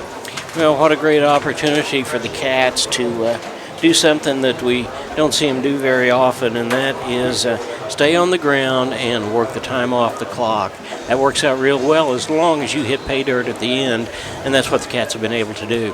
2 receivers to the right side, 1 to the left, along with the H-back Brock Pyle, and it's a throw out to Hudson Williams in the flat. He has some room to run, cuts back to the inside to the 35, still up and finally brought down about the 34. They just swung it out to Hudson in the flat, and he has 1st down yardage. That will be a 15-yard pickup, 1st and 10. Well, so many times, like with most of our receivers, it's not what they do when they catch the ball, it's what they do afterwards, and Hudson Williams got the 1st down and then juked over to the center and got away from a couple of different defenders. And Spiva to throw again. Surveying, looking down for Williams again on a flat route out toward the 20-yard line. That one overthrown a little bit. It'll be 2nd down and 10. Yeah, and I tell you what, Soriano had his man beat down there, so I would bet that they'll talk about that when they get back in, but there's not going to be a huddle. We're going to keep on playing. So you got Patterson and Pyle to the right side. Yeah. Hudson and Soriano to the left. Welch on the left hip of Cade Spiva. He's throwing downfield for Soriano, incomplete. That one just slightly overthrown. Soriano went up into the air and got his fingertips on it, just couldn't haul it in. It'll be 3rd and 10. Well, once again, he was wide open, and it was a nice opportunity. Spiva read the play really well. It just sailed a little bit on him. So the Wildcats with a rare 3rd down, as Neosho has been very efficient offensively. We have 3 receivers to the left side, 1 to the right. Welch behind Spiva. It's an option pitch. Denver Welch left side. He's got to the 25 and more. He's going to take it to the house. A 34-yard touchdown run by Denver Welch, his 3rd TD of the ball game, and Neosho leads it 20-0. What a nice job. See, that talks about that speed of Spiva. Once again, they had to hesitate for a minute because it looked like he was going to go right up the middle. And with someone that's got the speed and the juking ability that Denver Welch has, it was an easy decision to pass that ball off and get the 1st down, but we went on in for pay dirt. So on 3rd down and 10, we go for a run play, and it's a 34-yard touchdown for Denver. Now the point after by Ebbinghaus. It is up and through the uprights. Neosho leads it 21-0. 10:45 to go. First half. We're back after this. You're watching the KNEO and Neosho Wildcat Sports Network. Family Market, located at 201 North Neosho Boulevard, is your friendly hometown grocery store with delicious deli and the best selection of fresh meats and beautiful produce. Family Market can also take care of all your catering needs. Whether your upcoming event is big or small, Family Market can handle it all. Call 451-0057. That's 451-0057. Check out the Family Market Facebook page for weekly specials. Go Wildcats from Family Market of Neosho. I'm a Missouri Farm Bureau insurance agent. I'm for working hard for what you get and then protecting what you've got. Your home, your vehicles, your life. I'm for making an honest living and taking pride in what you do, and for giving back to the community I call home. I'm for serving my clients with the respect and dignity you would expect from the farmers that started this company. And though I know you probably hope you never need me, I'm here for you when you do. I'm a Missouri Farm Bureau insurance agent, and if you're a Missourian, I'm for you. I am Josh Dotson with Missouri Farm Bureau Insurance Services. If you're in Missouri, I'm for you. Mario Fuentes with a kick inside the 8-yard line, and is Joshua coming up the near side and hit hard and dropped about the 30-yard line. It's going to be a 21-yard return, and it'll be 1st down and 10. Waynesville from their own 30, with Neosho now leading 21-0. Brody Crane leading the charge that time, and he hit him first and just kind of held him up until a couple other cats got over and helped out. There is 10 minutes and 38 seconds left in the half. The Cats are up by a score of 21-0 over the Waynesville Tigers. Tigers, not a lot of diversity in their offense thus far. They've typically had the quarterback and tailback side by side in the backfield with all kinds of blockers, and this time they will spread it out as they'll send 2 receivers to each side, and they'll go to a pistol offense. Man in motion, that's Joshua on the jet sweep, running to the left side, and he'll get the corner, but that's it, as he has his feet taken out from underneath him, as coming through on the far side. A nice tackle. That was number 14 for Neosho, Jackson Ertl. Yeah, Canton Smith was in there as well, so between the two of them, he got about 2 yards, and that was it. Cats did a nice job of making the correction they needed to make when they saw that Waynesville was coming out in that spread offense. So now the Tigers go back to their traditional offense with a wing and an H-back. Quarterback and tailback side by side. Direct snap to Kelsey, and he's caught by Warren, and he's going back with a flood of Wildcat tacklers. Bryce Warren there, and then finishing him off was number 23, Dylan Tyler.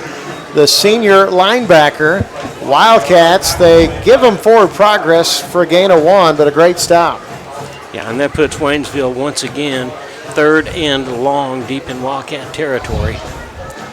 Ball on the 31-yard line of Waynesville, so they need a big play. Neosho can bring the heat here as they want to quickly get the ball right back. You've got the two awaiting the snap, and it's going to be an end around left side. It's Josh Way, and he's out close to a first down. He may have it. Yeah, he's got the first down. So that was actually Leland Wright, number 18, on the carry. Little misdirection that time from Waynesville to give him the ball. I think that's his second touch of the night, Josh. Yeah, he gets 10 yards on the play, so it'll be first down and 10. Leland Wright, big, lanky wide receiver. And Tigers come to the ball after a fresh set of downs has been given them. You've got the H-back and the wing-back and the tight end all on the right side. And it's going to be quarterback keeper, and a stop after about 6 yards is coming up the right side was Brian Casto. And they, you said it earlier, John, are heavily giving us the misdirection. That's what that offense is all about, is just being deceptive. Yeah, it really is, and the Cats are going to get settled down, and they will start reading that better. But they most definitely are pulling out every play they've got in the playbook, aren't they? They are. It almost reminds you of a wing T type of offense to some degree with the deceptive nature of it. You've got a flooded, strong backfield to the right side. Man in motion, that's Josh Way, direct snap. Kelsey straight up the middle, and he'll have a first down into Neosho territory. Yeah, he did. Out across to about the 48-yard line, so that's going to be a 6-yard gain. It'll be first and 10. Well, after getting burned a couple of times on that jet sweep, the Cats were kind of caught back on their heels for a minute, and Kelsey showed that you don't want to stop and not pay any attention to him. He's going to keep right on going. 7:57 to play here in the first half. 21-0 Neosho. Fresh set of downs for Waynesville as they bring their quarterback, Brian Casto, back onto the field with the play. And it's going to be you got two running backs, so out of the shotgun, you got Josh Way and Kelsey, man in motion right to left. And this play whistled to a halt as the big tight end was in motion, and they actually are going to call a timeout. Yeah. So that's the second time the Tigers have had to do that, as they've had a state of confusion. Timeout on the field, 7:25 to play in this first half. And we are back after this. Neosho leads 21-0. You're watching the Canio and Neosho Wildcat Sports Network. Getting to heaven isn't just about putting enough good on one side of the scale to balance the bad on the other. It's about fulfilling a death penalty, the one we deserve for our rebellion against God. None of the great moralities or great religions can pay the death penalty for our sin. Only Jesus Christ's death on the cross can do that. You have to look to Him as the only one who can save you. To learn more, call 888-NEED-HIM. That's back to you guys in 3, 2, 7:25 left in the half. Neosho Wildcats are up over the Waynesville Tigers by a score of 21-0. Waynesville is driving the ball, and the Cats are out on the defensive side. Waynesville's done a little bit of everything. They've had a full backfield. They've had some misdirection with a couple of jet sweeps on both sides. They've had an unbalanced line, but Josh, these Cats are staying tucked, aren't they? Yeah, we've bent a little bit, but we've not broke yet. So the Cats try and get this drive stopped. They've already gained about 22 yards on this drive. They're a shotgun with a tight end in motion, actually the H-back. And it's going to be Kelsey with 3 blockers in front of him. He'll get to the corner and be tackled as he crosses the 45 down to about the 44. Be looking at about a 4-yard gain for Michael Kelsey Jr. And you know, at this point, Josh, the clock is our friend and their enemy. Yeah, the Wildcats with 21 points on the board already, as Neosho has not been stopped offensively. Tigers have yet to sustain a drive. Man in motion, that's Joshua. It's Kelsey up the right side, hit, and continues to keep the legs churning. It'll be a short gain to about the 40. Yeah, we'll see where they spot the ball. Probably be looking at about a 3rd and 2. Yeah, I believe that's right.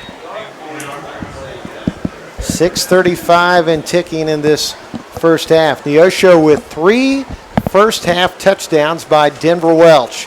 One from 13 yards, one from 9, and the most recent a 34-yard run. So 3rd down and 2. Got a wing and the tight end to the right side. Kelsey trying to get to the right side. He'll have a first down. Brought down at the 35-yard line. So that'll be a first down. Cats are running players in and out, trying to make sure that nobody ends up in this kind of heat with a stroke or a cramp at the very best. And the clock keeps running. It's going to be 6 minutes, less than 6 minutes, and there's a timeout called, an official timeout. So, well, we've got timeout on the field. Why don't we take a timeout too? You're watching the Neosho Wildcats on the KNEO and Neosho Wildcats Sports Network. We'll be right back. Clark Funeral Homes with 2 locations, 312 South Wood Street in Neosho and Highway B at Highway 86 in Granby, is proud to be a part of these local communities. Established in 1890, they specialize in a variety of funeral service options, including traditional, cremation, and graveside services. They also offer monuments. Clark Funeral Homes, 417-451-2345, or online at clarkfuneralhomes.com, a sponsor of KNEO and Neosho Wildcat Sports Network. Couple of programming notes. Neosho Wildcat Lady Cats will be in Joplin on Tuesday. Coach Darrell Harbaugh and I will have the call. It's a 5 o'clock ball game. Pregame show will be at 4:30. And then it will come back in Republic on Thursday, Lady Cats. And then we'll be going over to Webb City for the football game on Friday night. So there's a lot of sports, a lot of entertainment. Stay tuned to KNEO. First down and 10, Tigers with the lone quarterback. 3 men now go in motion to the left side. So you got a very off-balanced line. And Kelsey Jr. goes left side, finds a bit of a seam, and he has close to first down yardage before Brody Crane is able to ride him to the turf. But that was a nice run for Kelsey. He does pick up 9. It'll be 2nd and 1. Yeah, that was a really nice run. It just amazes me how those 3 backfield men, can we call them runners, line up, and they're basically 2 more guards and a tackle. Yeah, it is. It's in essence almost like 3 fullbacks that you have in line there right behind the line of scrimmage. Here you've got quarterback and tailback, and now they shift and switch the line completely around. 2nd down and 1, and it is going to be Kelsey running right. He'll have a first down and a short gain before he's pushed backwards. Going to make it to about the 23-yard line. It'll be 1st and 10 Tigers. Nathan Rogers, the big senior, was in there and was not going to let Kelsey get through. They picked up the first down, though. 5:09 to play in this opening half. It's 21-0, Neosho on top of Waynesville.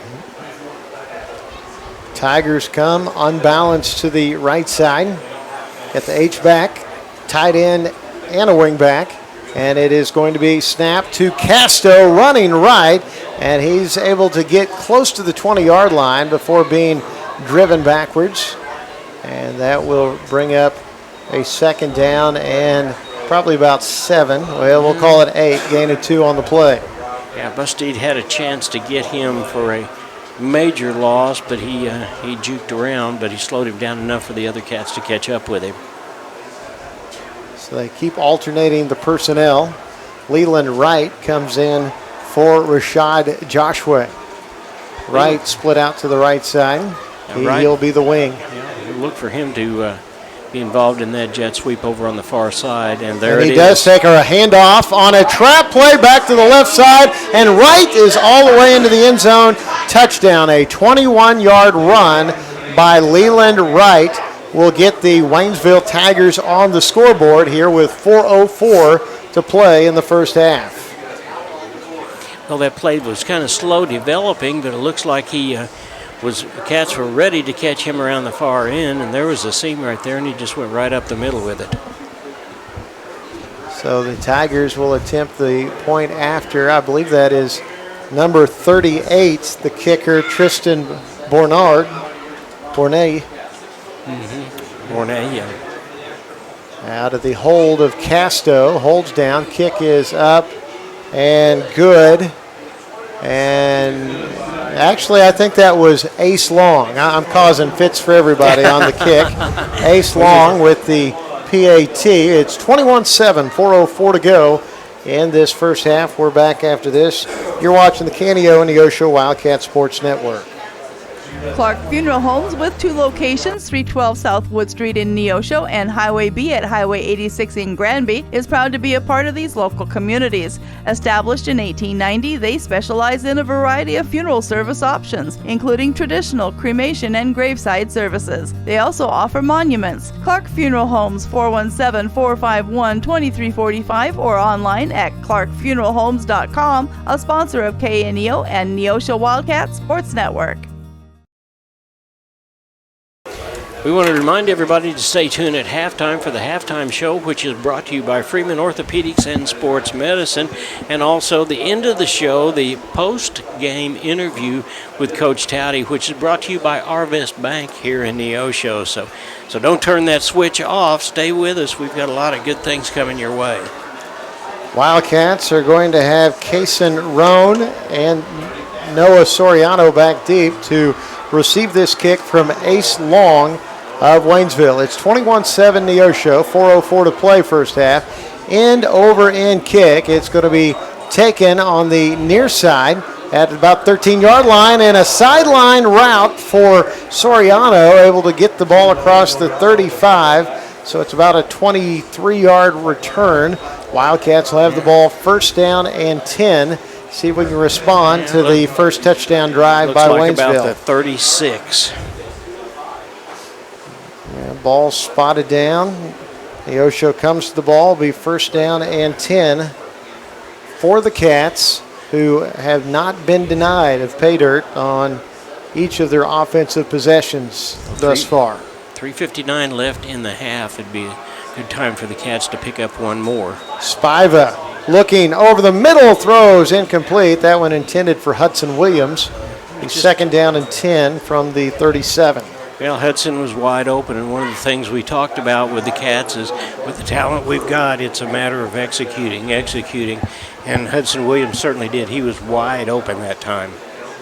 Patterson and Williams to the far side. Soriano on the near side. And Denver Welch takes the handoff, and he's stopped right at the line of scrimmage.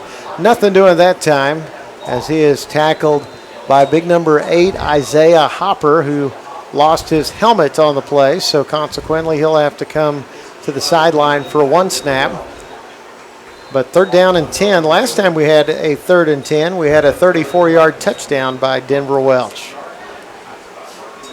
Here we go, straight drop, looking over the middle, pass caught by Brock Pyle into Waynesville territory, down to about the 42-yard line. So that is a 24-yard pickup from Cade Spiva to Brock Pyle. What a great throw that was from Spiva, and a great catch by Pyle in order to get that first down.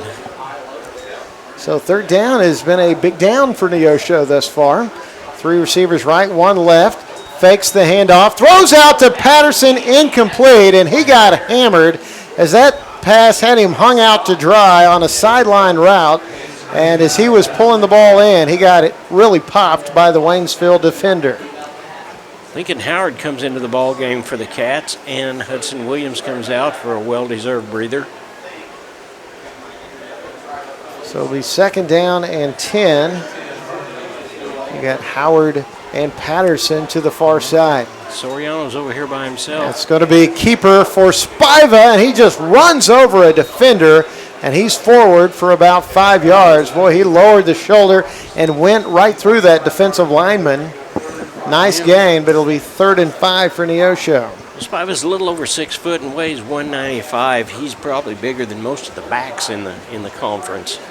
So third down and 7. Spiva looking to Welch out of the backfield, trying to find the seam on the outside. And he's got the first down. Tripped up. I don't know. Yeah, he's got it. He stumbled forward. We'll see where they put the knee down. Yeah, based on that spot, it's a good spot there, but he's tripped up.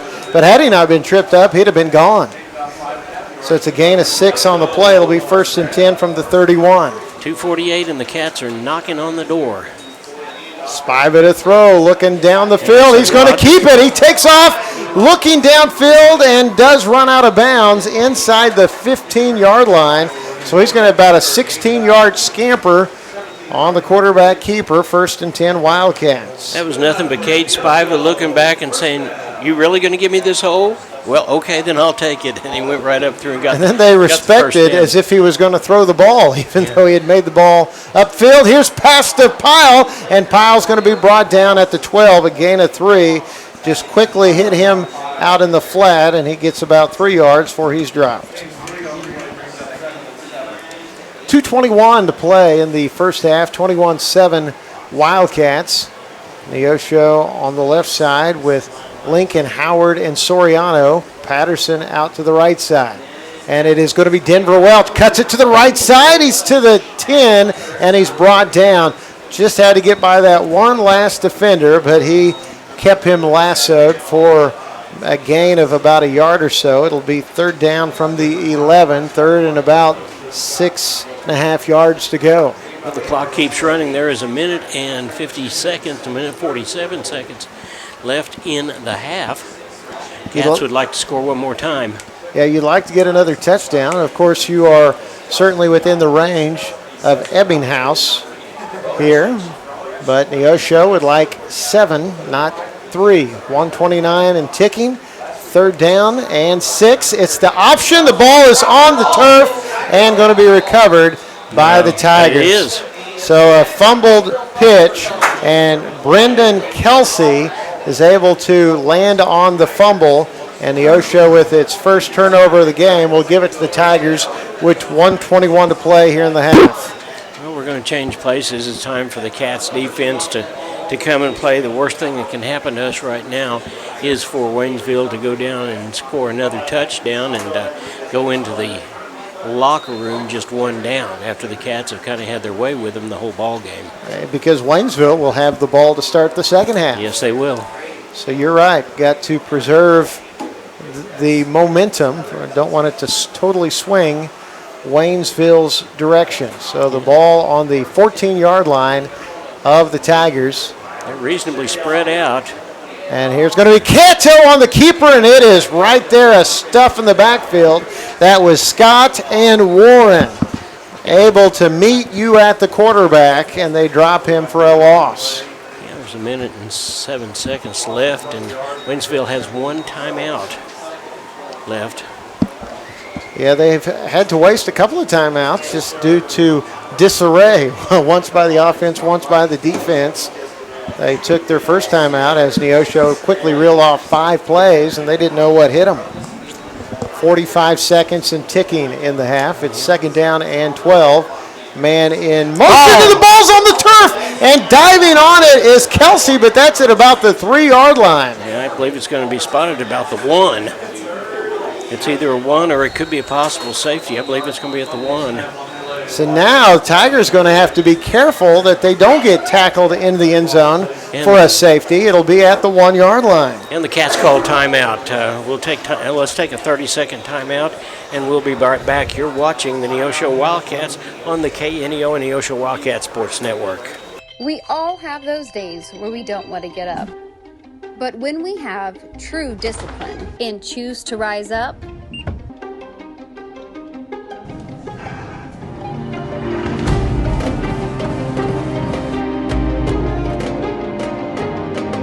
we become the best version of ourselves.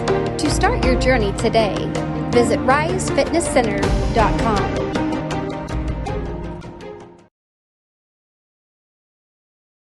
29 seconds left, and the Cats have done a good job of pinning Waynesville back on the less than 1-yard line, and Cats alertly calling timeout as soon as Kelsey was down with the ball so they could rehuddle, and we'll look and see just exactly what the Cats can do. This is an opportunity for us to go away with some great momentum. Now, this is a precarious spot for Coach Kyle Barkley. You can't take a knee. You're in the end zone. You got to run the ball forward.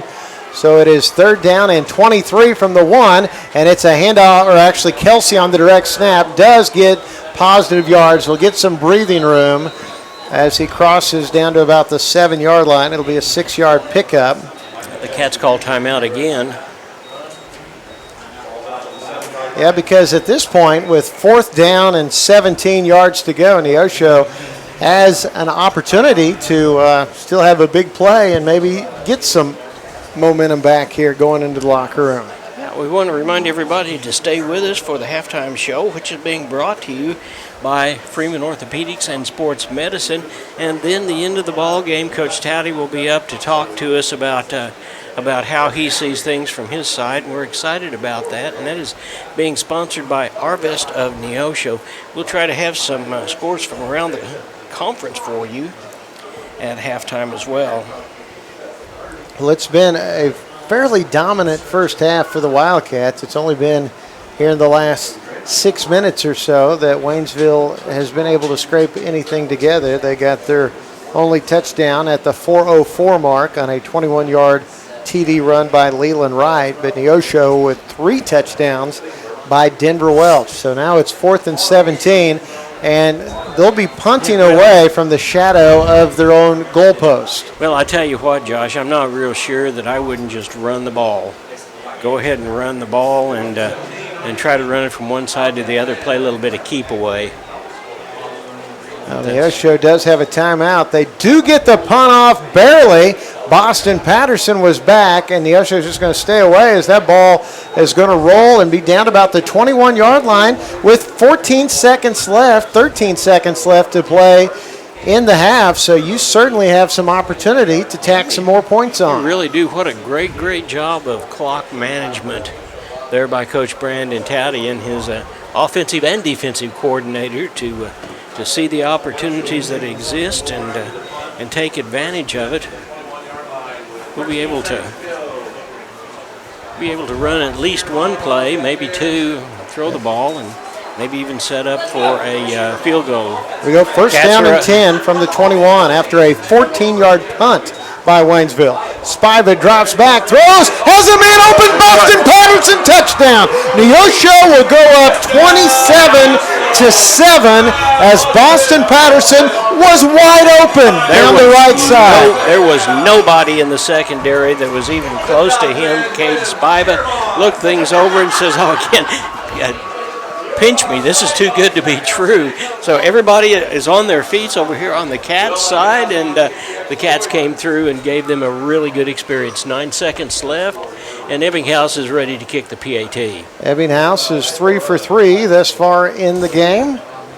And kick is up and through, nearly blocked though, as the end got around and nearly got a piece of it, but Neosho with the PAT goes up 28-7 on top of Waynesville. We're back after this. You're watching the KNEO Neosho Wildcat Sports Network.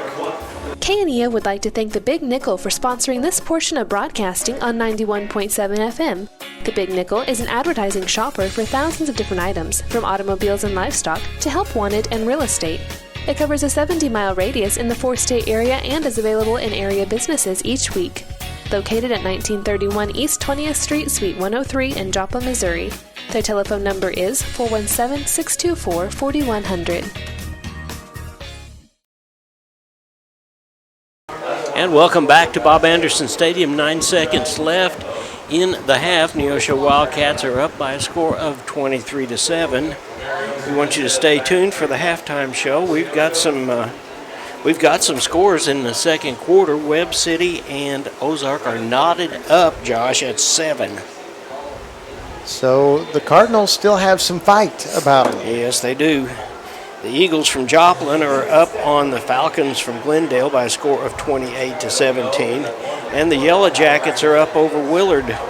The Lebanon Yellow Jackets, and there's the kick. Here's a squib kick by Cifuentes, and it rolls down to about the 27-yard line where it's landed on by number 29, Luke Pullman. And that's where the Tigers will have the ball for probably one play. They likely might take a knee here as they trail your Wildcats now 28-7 after that last touchdown, a 21-yard touchdown pass from Cade Spiva to Boston Patterson.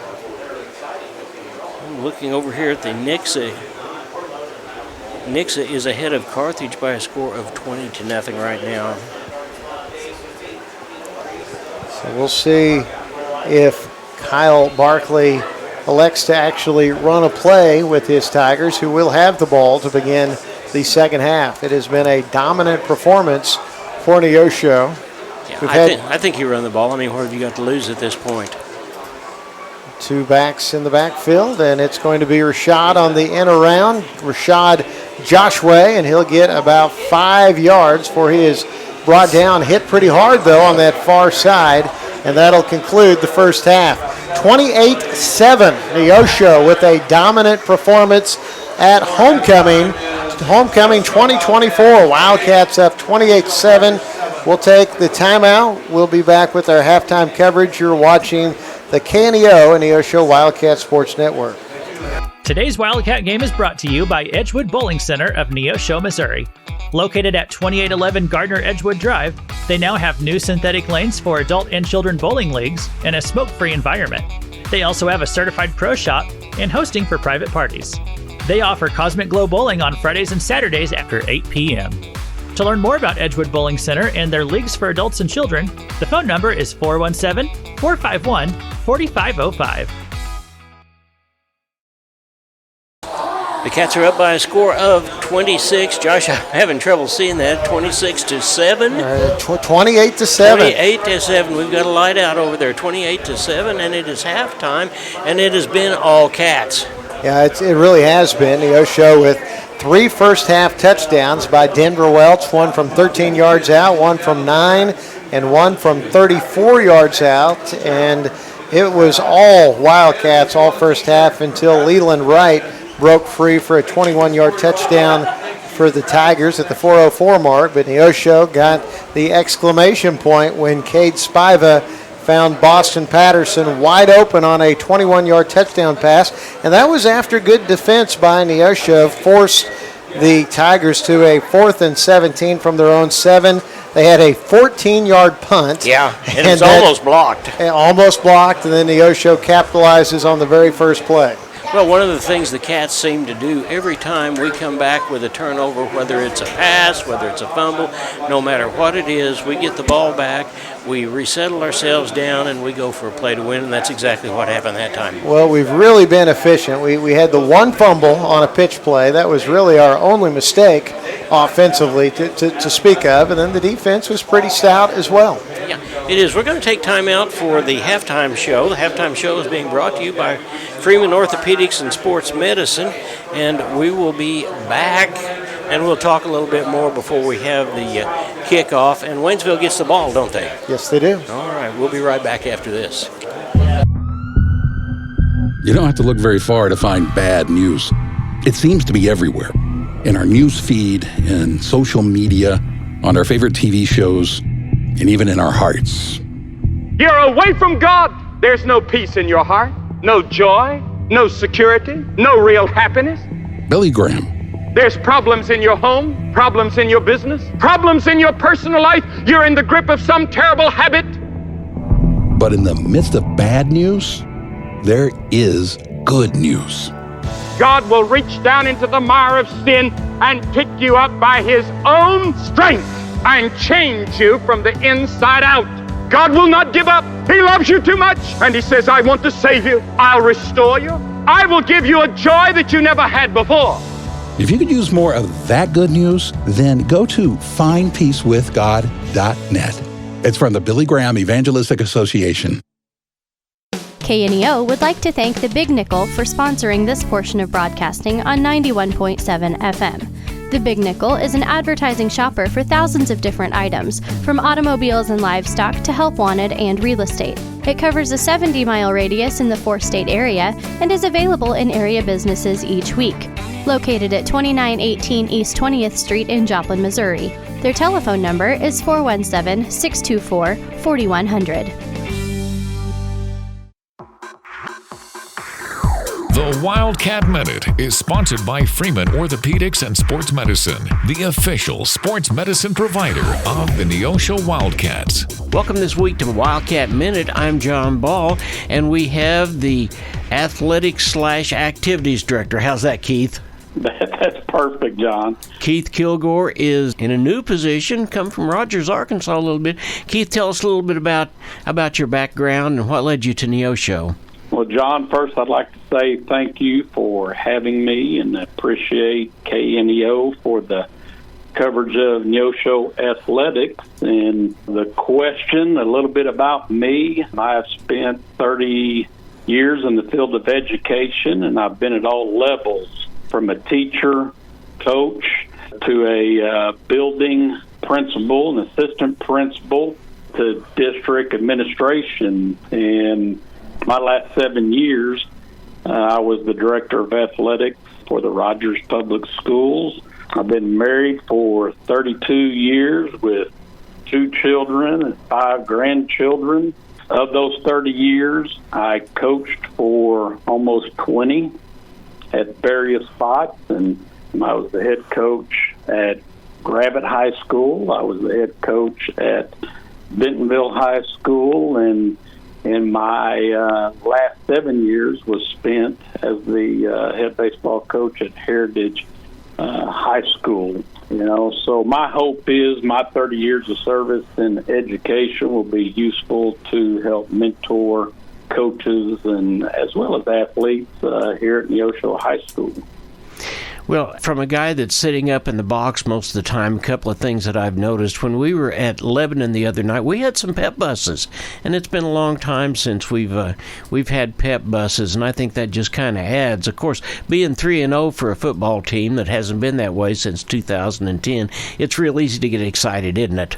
It really is, John. And one of my goals this year is to increase the number of students participating in activities, but also attending, events, and getting them connected outside the classroom is instrumental in retention and graduation rates, and having pep bus and student involvement. Absolutely. I mean, it creates a buzz and excitement, and for Coach Towdy and his staff have done an outstanding job preparing since summer. We got a tremendous group of seniors, and the team is playing with a lot of confidence. And to be 3-0, it has created a lot of buzz and excitement in our school and community, and looking forward to Friday night hosting Waynesville and homecoming festivities. Well, let's talk about Friday night for just a minute. It is homecoming, and there's probably a little bit of a different feel from being the athletic director and getting ready for homecoming, and when you're a coach and you have to mess with homecoming, so to speak, isn't there? Well, I mean, it's just part of it. And, I'm excited for our homecoming court. I'm excited for our festivities. And, it's just about raising the level of excitement and creating a different culture for the school community. Well, obviously, coming from Northwest Arkansas, where you were in charge of actually a couple of high schools and I think 4 middle schools, and you had 140 plus coaches that was under your tutelage. Coming to Neosho, do you find it to be a little more relaxed, or are you just that much more intent on making sure that we get the job done? Well, and you said it. You want to do everything that you can to create success. It's all about serving the students.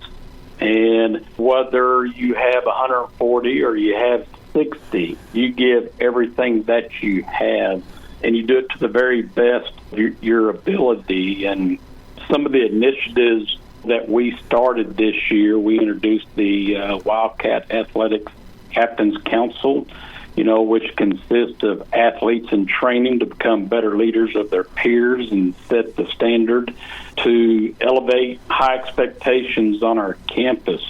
And changing a culture, it's hard work, but the goal is to develop a mindset of continual pursuit of excellence. And those are the topics that we talk about in our head coaches meetings, as well as our Student Captain's Council would be, our standard is excellence. Our vision is to be elite. Our philosophy is that activities will become a vital part of a student's total educational experience. Our athletes will understand participation is a year-round commitment, and activities are the front porch to school districts and a privilege to participate in. Our focus has always and needs to be to compete in our COC, but also state competition, and along the way celebrate, student achievements. So, like I said, changing the culture is hard work, but it's just a continual pursuit of excellence is what we'll strive for. Well, Keith, I appreciate very much not only your attitude, your desire, and to pour into the kids. I appreciate a few minutes with you. I know you're a busy guy, so thank you so much for being with us, and wish those cats good luck tonight, right? Absolutely, John. John, thank you again, and appreciate your service for, Neosho School District. Thank you. Thank you for listening to the Wildcat Minute, sponsored by Freeman Orthopedics and Sports Medicine, the official sports medicine provider of the Neosho Wildcats. A proud supporter of local high school athletics is Numac Electric. Serving Newton and McDonald County, they provide power for area homes and businesses and want to wish all the athletes much success throughout the season. For online bill pay and account information, the website is numac.com or 417-451-1515. Numac Electric, proudly serving Newton and McDonald County, where their slogan is your touchstone energy partner.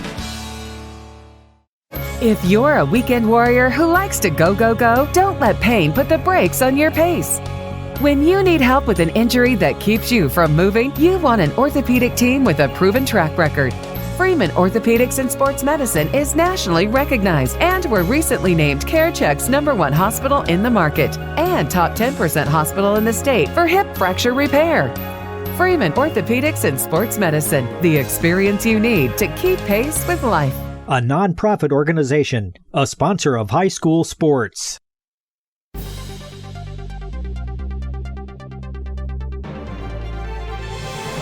It's time for the Freeman Sports Health Minute. The Freeman Sports Team is proud to serve as the official sports medicine provider for over 20 area high schools and colleges. Welcome to another Health Minute here on KNEO. We're joined by Jen Molleman with Freeman Orthopedics and Sports Medicine. Today's conversation, what is the ACL and what happens when you tear it? The ACL is the anterior cruciate ligament in the knee. It's one of 4 major ligaments in the knee. It actually provides stability to the knee rotationally, and it connects the femur to the tibia. So when you tear that ACL, the stability in the knee goes. It causes a shifting where that tibia can come forward on that femur, especially with stop-and-go activity. A lot of people are devastated when they hear, I tore my ACL, and they think of all the rehab and everything that's involved with it. What's rehab time for something like that, and how has technology advanced to help get athletes back on the field in better shape than they were before? Rehab time is usually 6 to 9 months, depending on the severity and if there's anything going on besides just the ACL tear.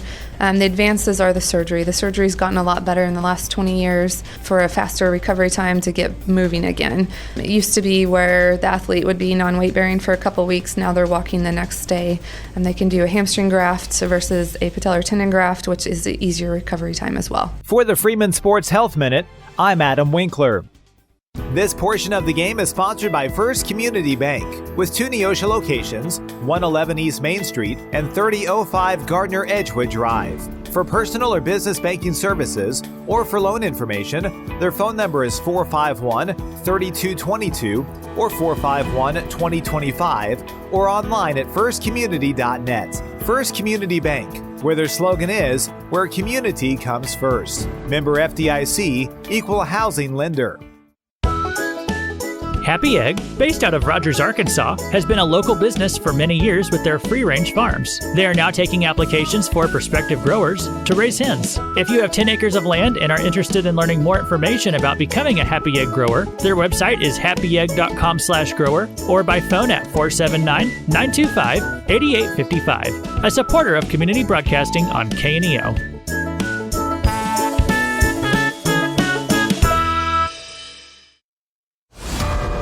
Do you go somewhere after death, or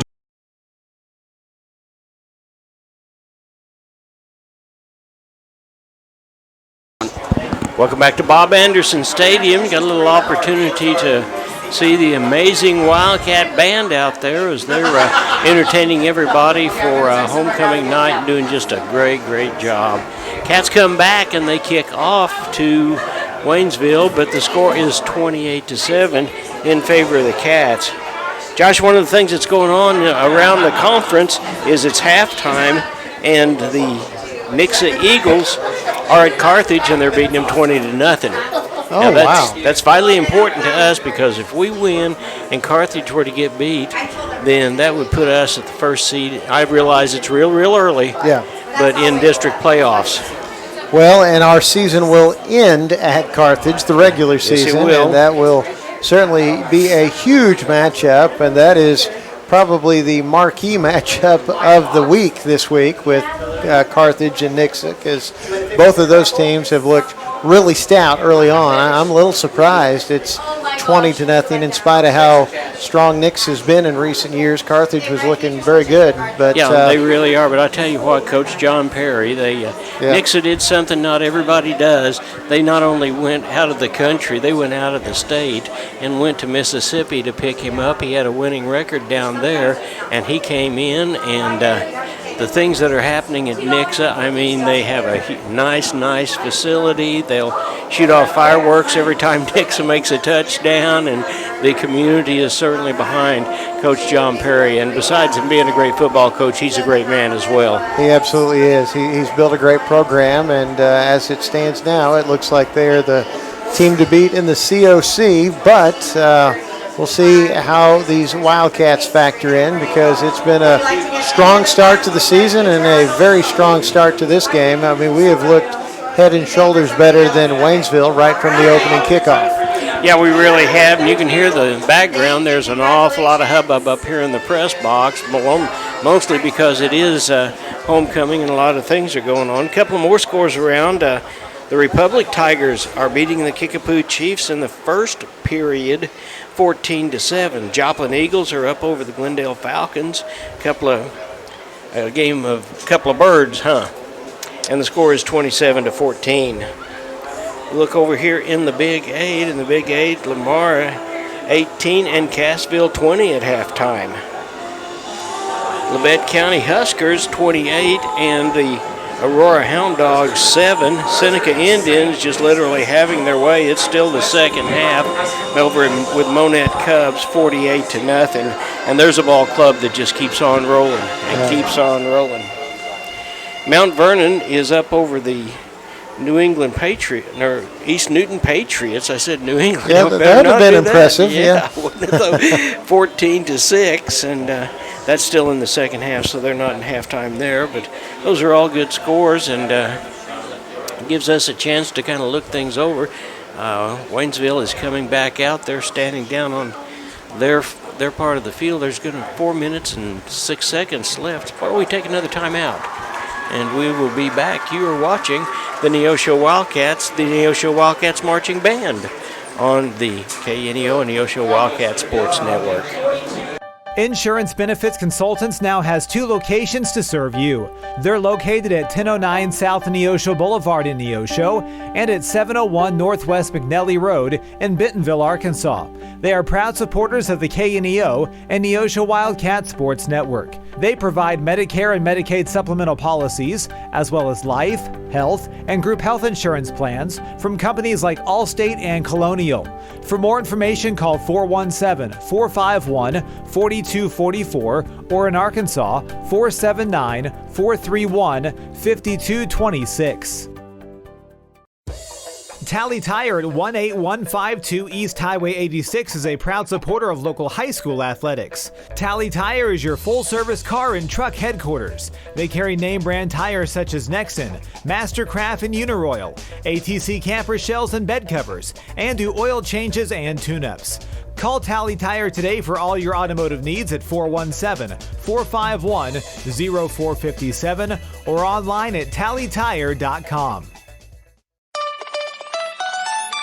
The law offices of Wood & Peterson is sponsoring this portion of Neosho Wildcat Athletics, located at 217 South Lafayette, Neosho, and 431 Virginia Avenue in Joplin. They serve Southwest Missouri with personal claim representation. For more information, the phone number is 417-451-4141 or online at neoshoattorney.com. The law offices of Wood & Peterson are proud supporters of the Neosho Wildcats.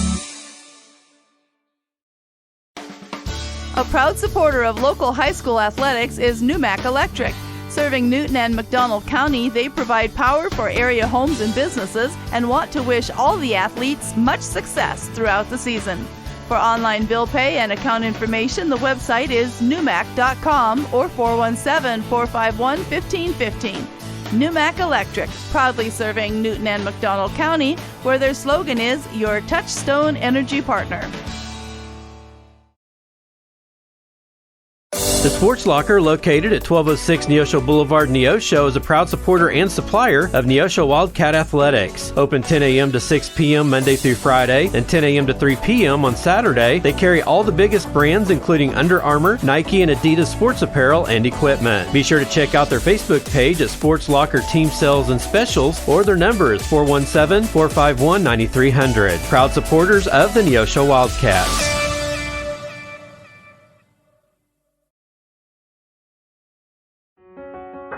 Hi, I'm Barry Reel with First Free Will Baptist Church of Neosho, and I want to give you some encouragement today. None of us are perfect, but sometimes we feel like we have messed our lives up so badly that even God can't fix us or help us. I want to assure you that's not the case. In Romans 8:28, we read that God causes all things to work together for good to those who love Him and are called according to His purpose. That means that God can even use your mistakes to do good in your life. I want to encourage you to trust God and let Him give you peace about your past, a purpose in your present, and hope for your future. With KNEO Radio, this is Barry Reel.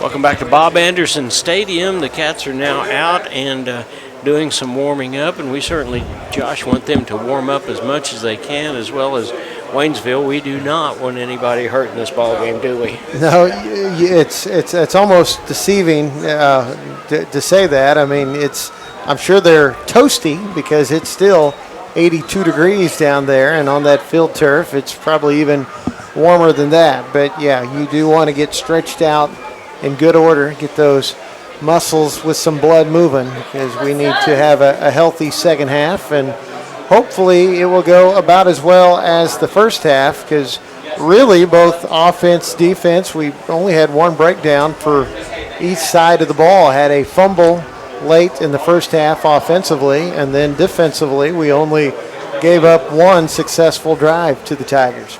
Yeah, we really did. The Cats are playing well. They're riding high. This group of seniors is excited about it being homecoming, and I'm going to bet you that if things continue the way they are, before we do anything else, we probably will end up hearing that bell ring towards the end of the ball game. By the way, we want you to stay tuned. The end of the ball game, we'll have Coach Brandon Towdy up here, and his post-game interview will be brought to you by Arvest Bank of Neosho. Well, it's halftime over at Webb City, and the score is Ozark Tigers 7 and the Webb City Cardinals 7. So that's pretty interesting. Of course, our Cats here, the score is 28-7. If we can just keep on going, we could go home happy campers, or happy Wildcats, I guess, couldn't we? And then go on to Webb City next week and consider the prospects, if Ozark can emerge, that you would have a 1-3 Webb City team. Can you imagine that we would be going to play? But no doubt they would be ready for the Wildcats. Was a few decades ago, we had pretty good rivalry going there for a stretch of years for Webb City, where we actually beat them 3 times in 6 years. Yeah, but it's been a long time since the Wildcats have knocked off the Cardinals. This year may be a good opportunity, but need to finish this game out first, and then hopefully go spoil things in the land of the Cardinals next week. Absolutely. I just saw a young Mr. Ebbinghaus. He was kicking field goals from the 35. So that you were right a while ago. We were well within his range. had we decided to do that, but Boston Patterson was just so open.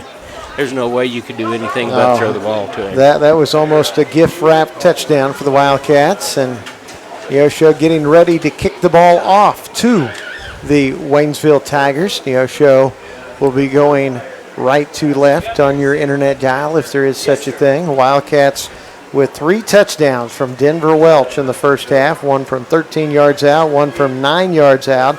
And then on a 3rd down and 10, Denver's able to break a 34-yard touchdown run. That gave Neosho its lead at 21-0, along with Ebbinghouse's 3 extra points. Then had a touchdown by Leland Wright of Waynesville from 21 yards out. But then Neosho from 21 yards out had that last touchdown that John referred to when Cade Spiva found a wide-open Boston Patterson to give us that 28-7 lead, and that was after Neosho really stymied the Tigers, pinned them back against their goal line, and ended up punting the ball from the 7-yard line, a 14-yard punt to set up that Neosho touchdown. Absolutely. All Wildcats all the time. Check out the Neosho Wildcat dedicated video portal at kneo.org. It's a site dedicated completely to your Neosho Wildcats. Watch the games live and see the upcoming game schedule on Neosho Wildcats portal at www.kneo.org. And we're just about ready to get the second half started underway. There's 12 minutes been put on the clock. It's going to be Romario Cifuentes to kick it off for the Wildcats.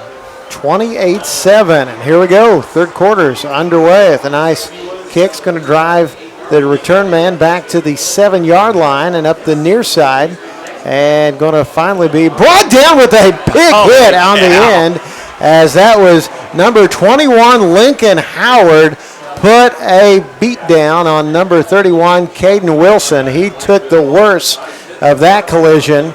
Big time hit by Howard. Yeah, that was a great hit. They were standing him up, and he was still making a yard or two, and Mr. Howard just came in and said it's time to stop all this, and, and knocked him and about 4 Wildcats down at the same time. 11:52 to play in the 3rd quarter. It'll be 1st down and 10 for the Tigers from their own 25-yard line.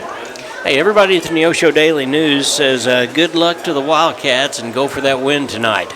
3 blockers to the right side. Direct snap to Michael Kelsey Jr. running left, and the pile pushes him forward for about 5 yards. The progress continues before the officials finally whistle the play to a halt at the 32-yard line. It'll be a gain of 7. It'll be 2nd down and 3 for the Tigers. Yeah, and that was nothing but pure instinct and keeping your legs moving, and he picked up about 3 extra yards on that deal. So change out of personnel for the Tigers, as coming back into the game is Rashad Joshua, also Leland Wright. Tigers come to the ball with the quarterback Casto and Kelsey side by side. Strong side to the left side. It's Casto on the quarterback keeper ahead, and he'll get minimal yards at that. It's going to be 3rd down and short. Give him maybe a yard. It'll be 3rd and 2. Yeah, looks like, well, it's not a favorable spot for them, so it's going to be 3rd and about 3, it looks like. So Neosho going to try and get the Tigers to be 3 and out in its first possession, but we need a stop on 3rd down. 28-7, Neosho on top of the Waynesville Tigers. Class 5 Neosho against Class 6 Waynesville. Now it's a empty backfield, 3 blockers on the right side, and Kelsey right up the gut, nothing doing. Neosho shoves him backwards, as that was number 14, Jackson Ertel, and also Matthew Scott able to put the hurting on Kelsey. No gain. They'll say it'll be 4th and 2. Jackson Ertel is sophomore, plays that defensive end position just about as well as a sophomore Bryce Warren we saw many, many years ago, and doesn't seem to get stopped along the way. So most likely we're going to see the Tigers punt. Thus far, they've just done a quick punt, and their quick punts have not amounted to much yardage. The last one went for 14 yards. So far, it looks like they're going to run a play, And they are. And it is going to be a jet sweep for Josh Way. He does have the first down. So it was a trap play on the jet sweep, and he's able to get the necessary yards to the 38, a gain of 5. It'll be 1st and 10.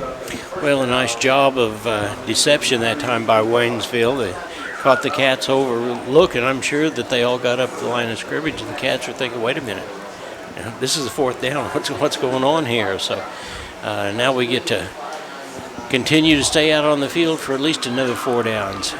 They've got a wing back and the H-back to the left side, 2 men in the backfield, and it's going to be Keeper running straight ahead across the 40-yard line, and I believe that was Canto again. It was.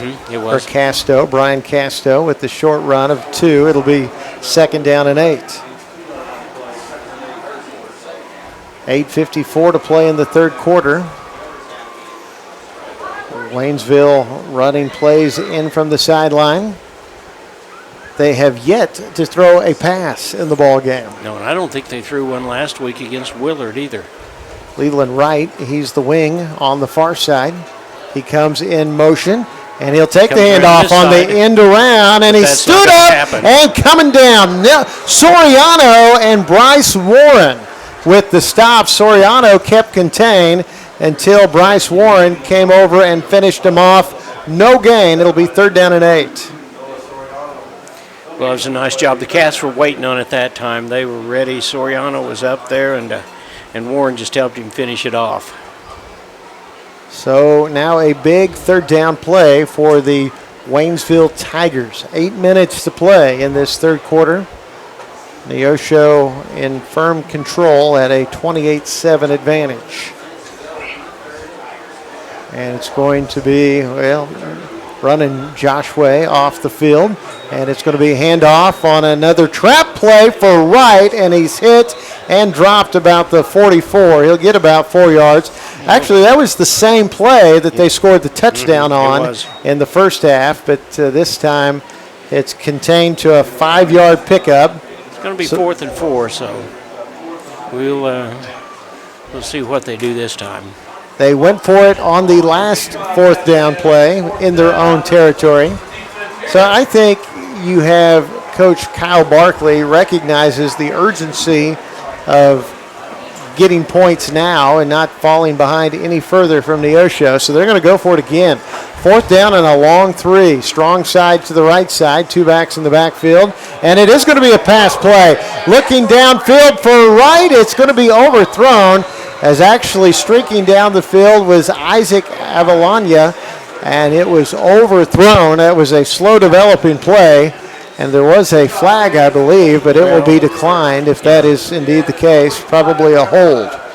Kelsey lost his helmet that time too, so one of the officials went over to make sure he understood the rule. If you lose your helmet, you've got to be out for at least 1 play. So the Wildcats will take over on downs. So the Cats able to turn the Tigers over on their first offensive possession. And Neosho scored on 4 of 5 offensive possessions in the first half. Soriano in motion for the Wildcats. And it's going to be a pass to Soriano, incomplete. I think he got a little anxious on running up the field as he went in motion, and he was open, but he just didn't pull it in. Yeah, he was wide open. If he'd have caught that ball, it would have been nothing but pay dirt down at the other end. So that'll make it 2nd down and 10 after the incompletion. Wildcats 3 receivers right, Soriano on the near side. And it's a pass incomplete. Well, Boston Patterson may have caught it, but he had to go to the turf to catch it. And that was just thrown down at his feet, and Boston had to react, come back. It was incomplete, so it's 3rd down and 10. Well, this has been our big play down thus far. 3rd down, 3 receivers right, 1 to the left side.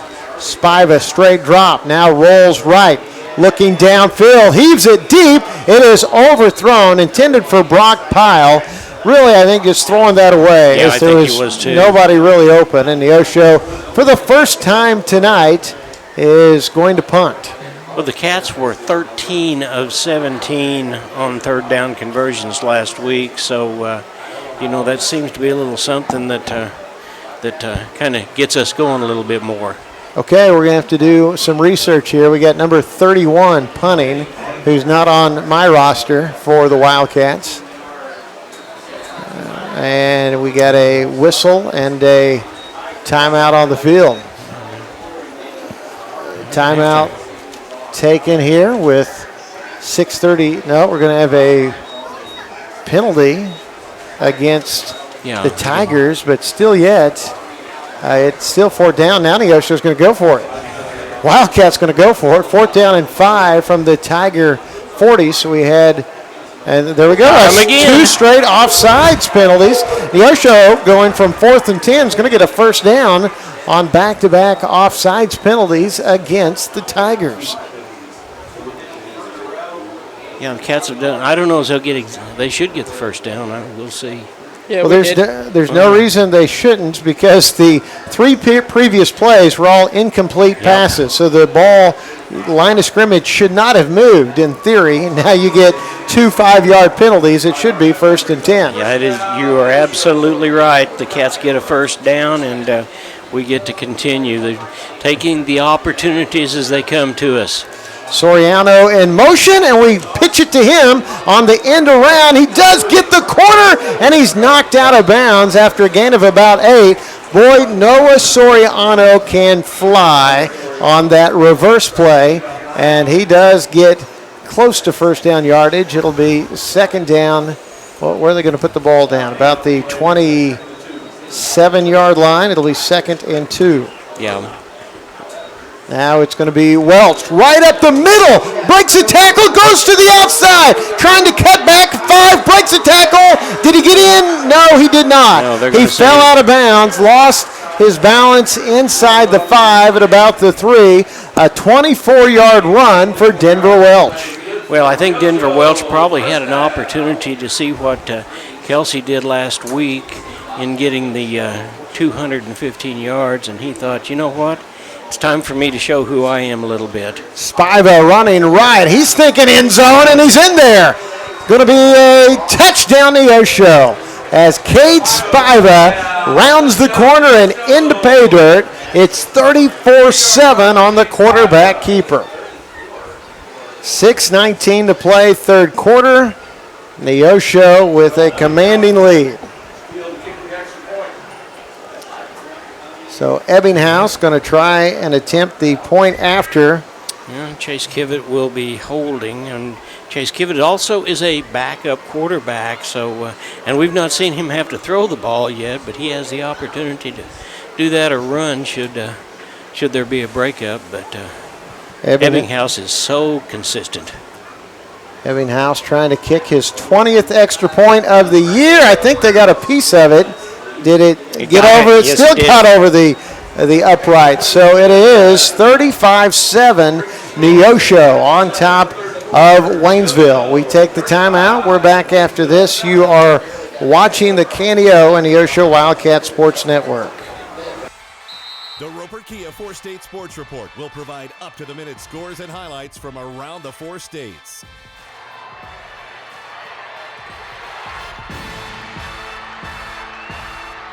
With ultimate local coverage from all your favorite teams. The Roper Kia 4-State Sports Report, weeknights at 6 and 10 p.m.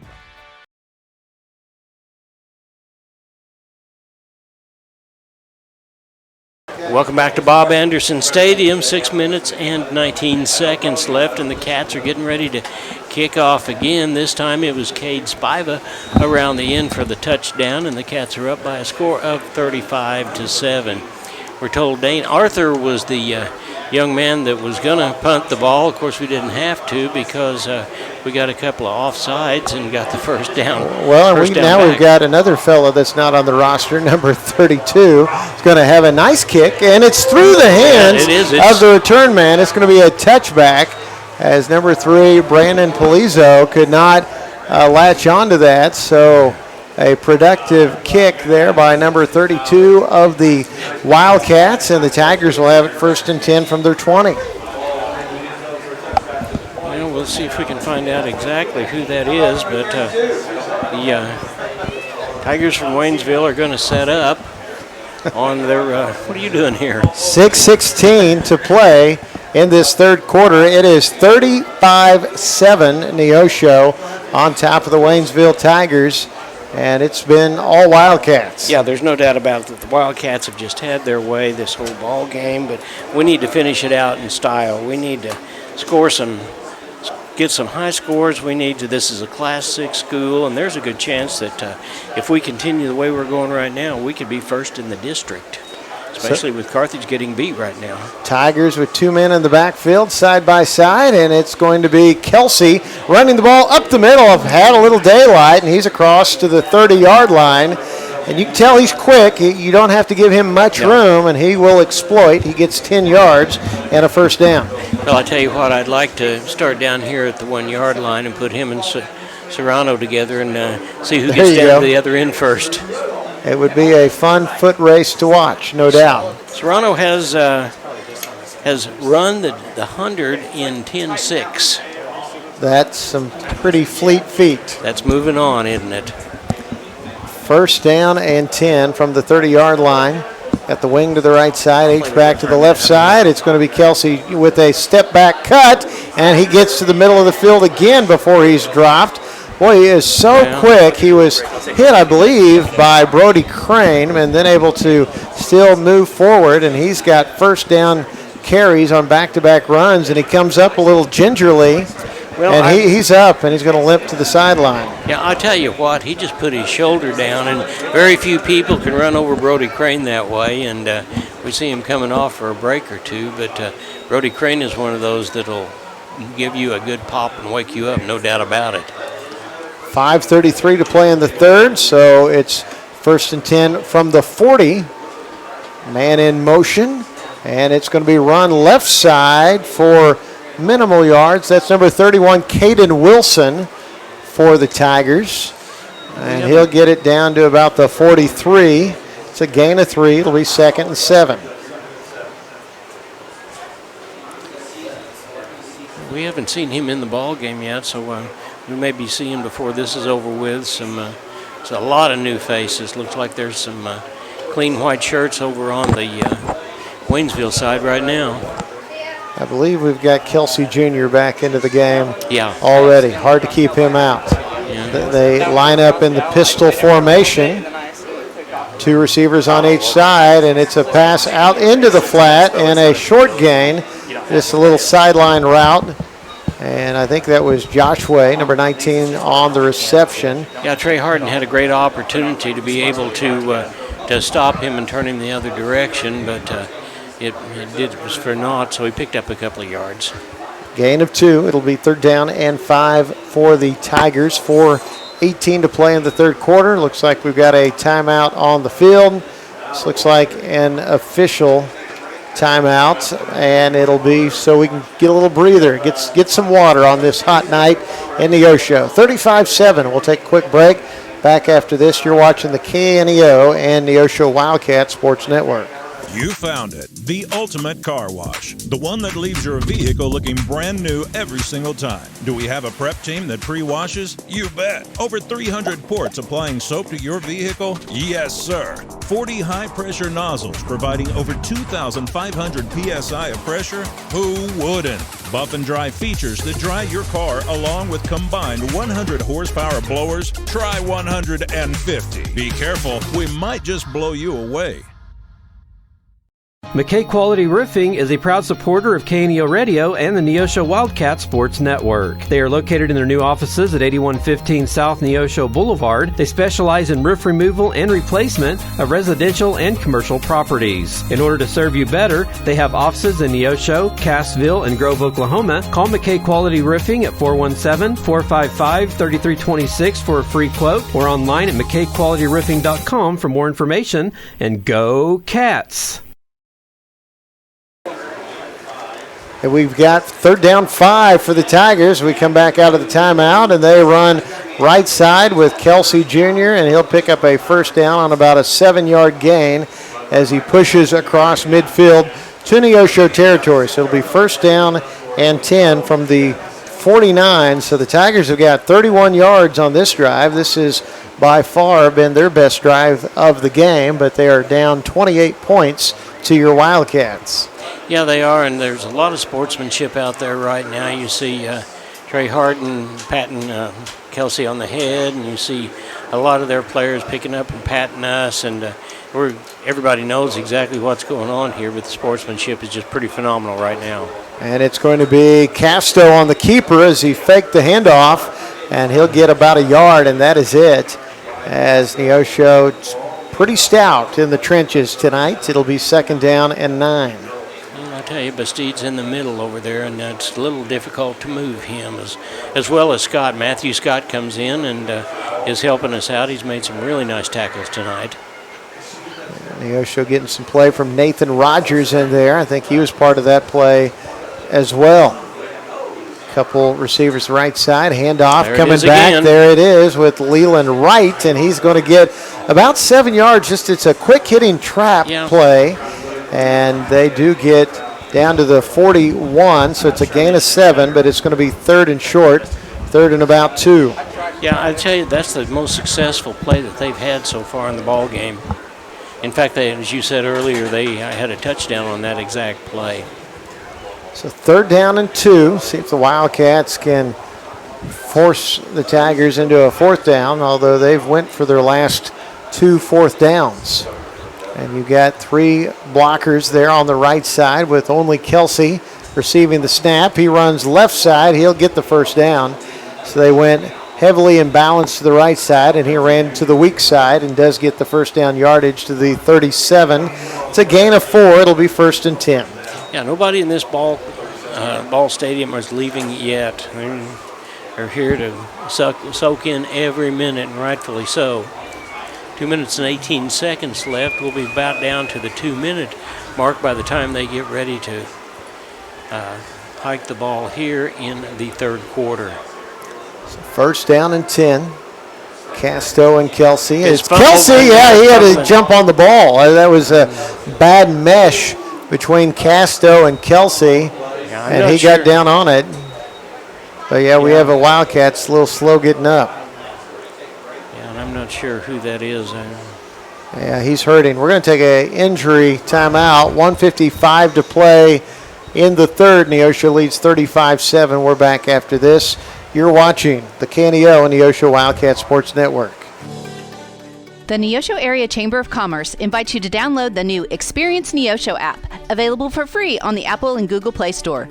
Your guide to eat, shop, play, and stay in Neosho, and your direct link to KNEO Wildcat Sports. Download the app, register to win weekly prizes, and listen to your favorite Wildcat sports. Good luck, Wildcats. We can't wait to hear you ring that bell.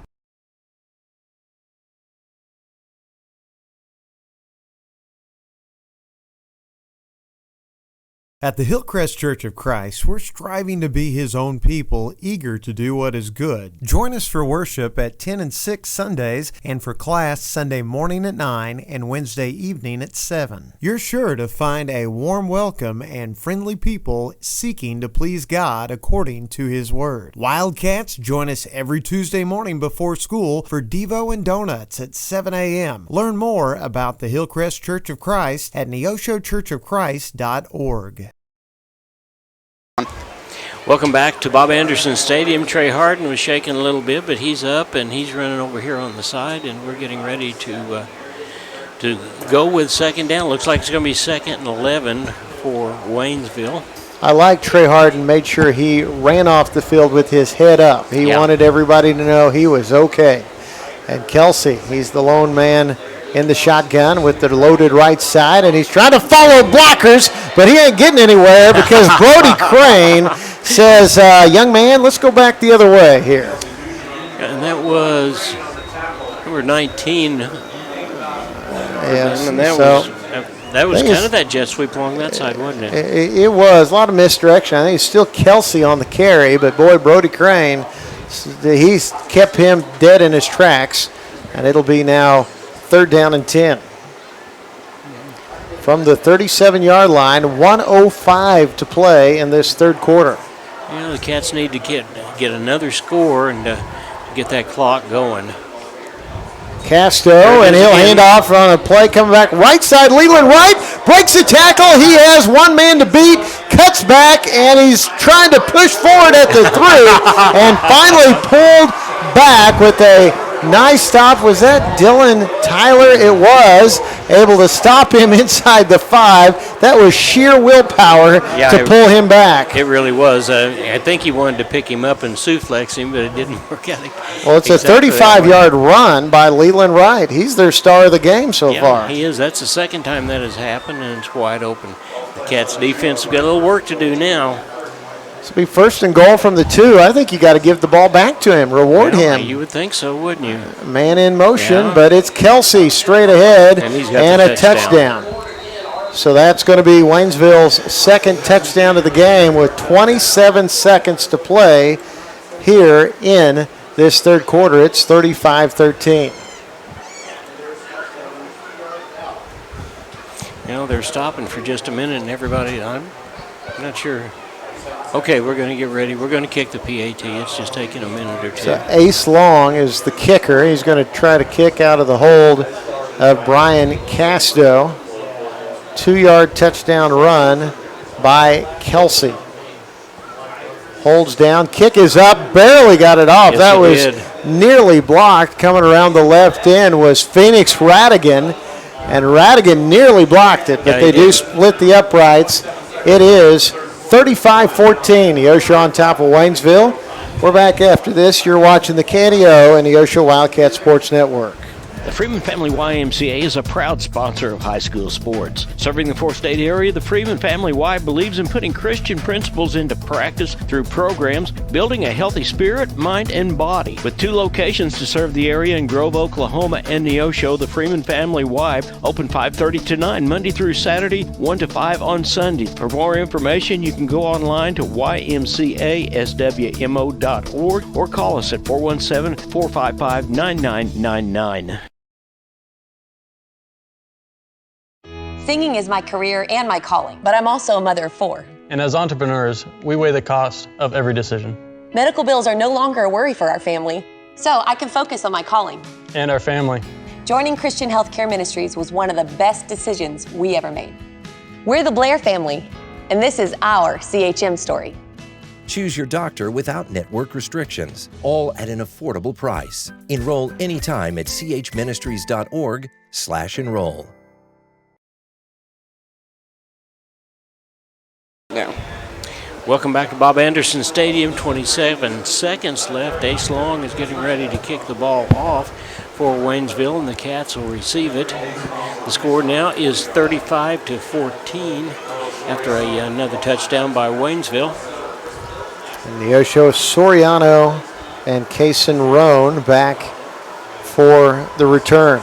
Ace Long, the senior kicker, he started to delay forward, and then he kicks it upward, and the ball taken at the 17-yard line. We're probably going to flag. Yeah, I think there probably is a on Waynesville, Waynesville, yeah. So, yeah. And that's what it is. Soriano and Roan back there. Roan, we haven't used him just a whole lot, but he has some great speed too, and he knows how to find daylight as well. So now you're going to have Ace Long kicking from the 35-yard line of the Tigers. So the Wildcats stand to get some good field position on their final possession of the third quarter. Well, I would be surprised if they kick the ball to Soriano after some of the runbacks that he's had here tonight. But anything's possible, I guess. Yeah, he definitely has just been a busted tackle away from a touchdown a few times, and same thing again. Yeah, you keep having the kicker start forward and then stops, and now this ball's going to be booted in the direction of Soriano at the 14-yard line. He's going to bring it to the near side. He's going to cut inside one defender. Great stiff arm. He's to midfield, and he's finally forced out of bounds about the 45-yard line of Waynesville. So that's going to be about a 41-yard return by Noah Soriano, and Neosho will start in Waynesville territory. Well, you saw him kick in the afterburners just right after he caught the ball, and it was wide open over here on this far side, and then he just made the last 10 yards just on sheer speed and juking his way over. Well, it's a 43-yard kickoff return, and Neosho will have it 1st and 10 from the 43-yard line of Waynesville. 17 seconds left on the third quarter clock. 3 receivers right, 1 to the left. Spiva looking to throw a little wheel route to Denver Welch in the backfield. He'll catch the ball down at his feet. He managed to make the catch, but he'll get minimal yardage thereafter. That's going to be the last play of the quarter. It's actually going to be a loss of yard on the reception. So it'll be 2nd down and 11 for Neosho from the Waynesville 44 when we start the fourth quarter, which comes your way after this. The Wildcats lead 35-14. You're watching the KNEO and Neosho Wildcat Sports Network.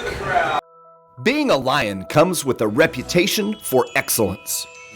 Whether it's in the classroom, on the court, or in the community, Lions are leading the way. With innovative and immersive academic programs, new scholarship opportunities, and a campus committed to the future, now is the perfect time to find your purpose. Find your pride at Missouri Southern State University. People's Bank of Seneca, we care about your journey every step of the way. Since 1996, we've dedicated to providing excellent customer service across the 4-state area, ensuring that every experience is exceptional. Visit us in Joplin, Neosho, or Seneca. Learn more at peoplesbankofseneca.com. Member FDIC. Proud sponsor of area athletics. Let's score big together. Starting the fourth quarter, the Cats are up by a score of 35-14. It's been quite a homecoming game, Josh, and the Cats have certainly been on their game tonight, haven't they? Oh, yeah, we have dominated. It's 2nd down and 11 from the 44. Kason Roan in motion, and we throw it to him out of the backfield, and he'll put a stiff arm out and stumble across the 45. May get a yard or so, but that play's a little slow developing, and Kason Roan, he's got some moves. He just didn't have much opportunity on that play. Was Hudson Williams back in. He'll be over on the other side, and looks like Canton Smith is over on the far side. So no gain on the play. It'll be 3rd down and 11 from the 44. Spiva looking over the middle, pass complete, and it's going forward inside the 30-yard line, and that was Hudson Williams on the reception, and he'll have a 1st down as he'll get it down to about the 29-yard line. That's a gain of 15 yards. Well, not only did he catch that ball, but he juked around and picked up another 6 yards after that. And it's going to be Denver Welch running right side, short gain. He's 2nd down. Put the ball down at the 27, gain of 2. I was looking to see. Okay, that's Welch over there, and Caden Smith is on the far side over there, and there's a looks like offsides here on the Tigers.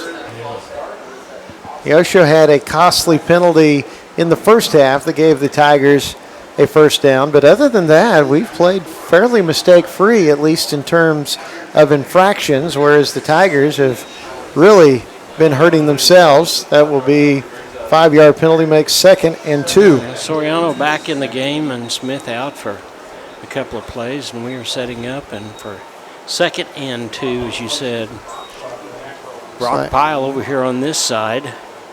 From the 22-yard line, and it's going to be a pass out right side, pass complete. Boston Patterson up the right sideline, and he's inside the 5, and Patterson uses his jets to get up the sideline. It's going to be 1st and goal, Wildcats on a 20-yard pickup. 1st and goal to go from the 2. Oh boy, what a great quick play, quick moving play. And that's another one of those instinct deals. Spiva just knew where to throw it, and Patterson was there. 1st and goal from the 2. Welch on the left hip of Spiva. 3 receivers right. Brock Pyle is on the right wing. The coaching staff is saying something, pointing. Here we go. Handoff. Nope. Fakes the handoff. Throws out into the flat for Hudson Williams and a touchdown. A 2-yard touchdown pass. Cade Spiva to Hudson Williams, and the Wildcats go up 41-14. What a great job by the Cats that time of mixing up a lot of different plays and being able to get the ball to Hudson Williams over on the far side. There wasn't anybody really close to him. So now you'll have Ebbinghaus to try to kick his 6th extra point of the ball game. Out of the hold of Kivett. Holds down, kicks up, kick is good. It is 42-14. Neosho on top of Waynesville. 10:41 to play. We're back after this. You're watching the KNEO and Neosho Wildcat Sports Network.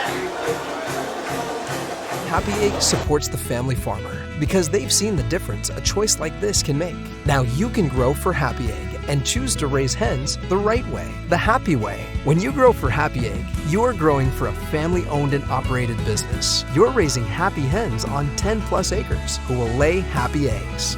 You're working for yourself. As a Happy Egg grower, you'll receive new flock cost support and yield-based compensation. Visit happyegg.com/grower to apply today.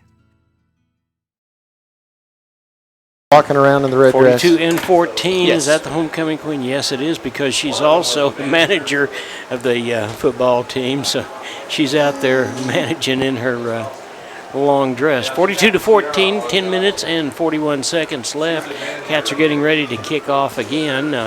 We've used just about every tool in the bag, Josh, tonight. And we even have the prettiest manager on record ever, because you've got Emma Butler in her homecoming dress as a team manager walking the sideline with the team. And the kick is end over end, and it's going to squirt out of bounds inside the 10-yard line. That kick was by number 32 of Neosho. That's his 2nd kickoff of the game. A young man that's not on my original varsity roster. We're going to have to figure out who number 32 is for the Wildcats. Well, he's really kicked the ball pretty good, to be honest with you. He's put it down within the 5-yard line most of the time. This one's going to cost as it be brought back. As that one goes out of bounds, so that'll give the Tigers the ball on their 35-yard line. So that's where they will begin the possession as they trail your Wildcats 42-14. Neosho scoring last on a 2-yard touchdown pass from Cade Spiva to Hudson Williams. Neosho has only been kept out of the end zone one time tonight, and that was when we were marching inside the red zone and fumbled the ball. And here's Kelsey Jr. going straight up the left side for about 8 yards on the first play of this possession for the Tigers. They'll put the ball down at the 43, so it'll be 2nd down and 2 for the Tigers. Hey, it is 3rd quarter over in Webb City, and the Tigers are getting beat by the Ozark Tigers by a score of 20-7. I said the Tigers, it's the Cardinals, of course. There you go. So Neosho could be playing a 1-3 Webb City team next week. Yeah, it's very possible. And fake handoff, and Kelsey goes right, and he is coming straight down because cutting through Brody Crane. Yeah. Able to take his legs out from under him. He'll get a yard, but that's it. It'll be 3rd down and 1 from the 44. Well, the Cats defense has done a good job, and we're trading some people out. We've got, Levi England is in the backfield for the Cats on defense. Cason Rome is over here and playing Castro, defense as well. the quarterback keeper, boy, he found a seam and able to get all the way through for about 10 yards. Just found a little crevice, and he lowered his shoulders and able to spurt through into Neosho territory to the 47. So that is a gain of 9 and a 1st down. Good time to work in some depth. Neosho is 7 points away from a turbo clock. Yeah, and the Cats have got a lot of seniors on this ball club. This is a great opportunity to get some kids in and get them some Friday night experience. On homecoming. And it's going to be Joshua running around the right end on a jet sweep. He was blown up on the far side. Short gain. Yeah, maybe 2. They'll put the ball down at the 45. As John said, a gain of 2. Second down and 8. 8:40 to play in this and ticking away. Neosho has never trailed. We were up 21-0 before the Tigers found the scoreboard. That was after Denver Welch had found pay dirt 3 times. Cade Spive has thrown 2 touchdown passes. Misdirection, and here's Leland right this time. Nothing doing. Yeah, he ran into the pile in the middle of the field and lost his balance and went down. Brody Crane was the one that made sure he stayed down. So it's 3rd and 10. Loss of 2 on the play. So ball back on the 47-yard line of Neosho. Of course, you know the Tigers are not going to be punting the rest of the way, down 28 points. They come to the ball. They split out Isaac Avalaw to the right side and 3 receivers on the left side out of the pistol formation. Kelsey behind Casto. He'll swing it out into the flat for right, and he goes up and over a defender, but Dylan Tyler makes sure he stays down. It's a short gain to the 42. It's a gain of 5. It'll be 4th and 5. Junior quarterback Chase Kivett is warming up over there on the sidelines. We may see him in here before it's over with. 7-11 and ticking. Neosho going to try and get the ball back over on downs. As John said, some fresh defenders. You got Kason Roan out there on the far side at a cornerback. 3 receivers right, 1 to the left side. They've decided they're a passing offense all of a sudden. Now an audible as Barkley sends in a new play, and now a timeout going to be taken. Well, there was a flag. I don't know whether that was to signal a timeout or what it was. Looks like going to be a timeout on Waynesville. That may have been just to beat that delay of game penalty. So timeout by the Tigers. 6:49 to play. Neosho leads 42-14. Back after this. You're watching the KNEO and Neosho Wildcat Sports Network. If you're a weekend warrior who likes to go, don't let pain put the brakes on your pace. When you need help with an injury that keeps you from moving, you want an orthopedic team with a proven track record. Freeman Orthopedics and Sports Medicine is nationally recognized, and were recently named CareCheck's #1 hospital in the market and top 10% hospital in the state for hip fracture repair. Freeman Orthopedics and Sports Medicine, the experience you need to keep pace with life. Well, it is 34-7 over in Carthage. The Nixa Eagles in the 4th quarter. Looks like that there will be 2 teams in the COC that are 4-0 before this is over with tonight. Cats hopefully being one of them if we keep doing what we're doing. And Nixa, the powerhouse, has just kind of rolled over everybody, Josh. They are looking very, very stout, John Perry's team. And here we've got a 4th down and 5 for Waynesville from the Neosho 42-yard line. Wildcats firmly in the driver's seat, up 42-14. Pistol formation. You got 2 receivers to each side, and it's Kelsey running right, and he's not going to get very far because Bastide come up and fill the hole, and McGehee. So McGehee with the big stop, and it'll be Neosho's ball on downs, no gain on the play. Well, there is 6 minutes and 35 seconds left in the ball game, and Cats can make a couple of first downs, and it's going to be academic from there. Chase Kivett is going to take over at quarterback. Kason Roan will be in the game at the tailback. Lincoln Howard also checking in. Also got Nate Winkler on the far side. First down 10 Wildcats. Kivett hands the ball off to Roan. Roan trying to get to the outside. Gets a nice block. He has the sideline. He's going to go the distance. It's going to be a 58-yard touchdown run for Kason Roan, and the Wildcats go up 48-14.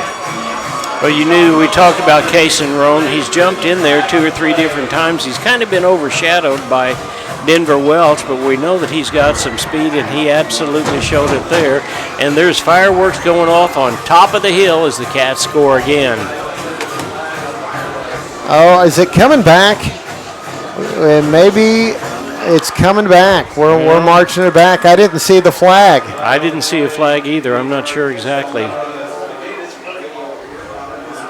Oh, boy. He's Well, putting the ball down right.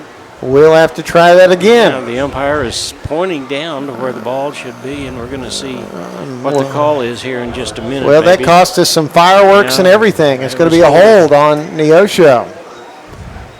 So that seemed like a very delayed call. I didn't even see the flag. Yeah, I didn't either, but of course we were looking downfield, and we knew that Roan had about 2 people to beat, and that was it, and he beat them. So. Wow, back to the 37-yard line.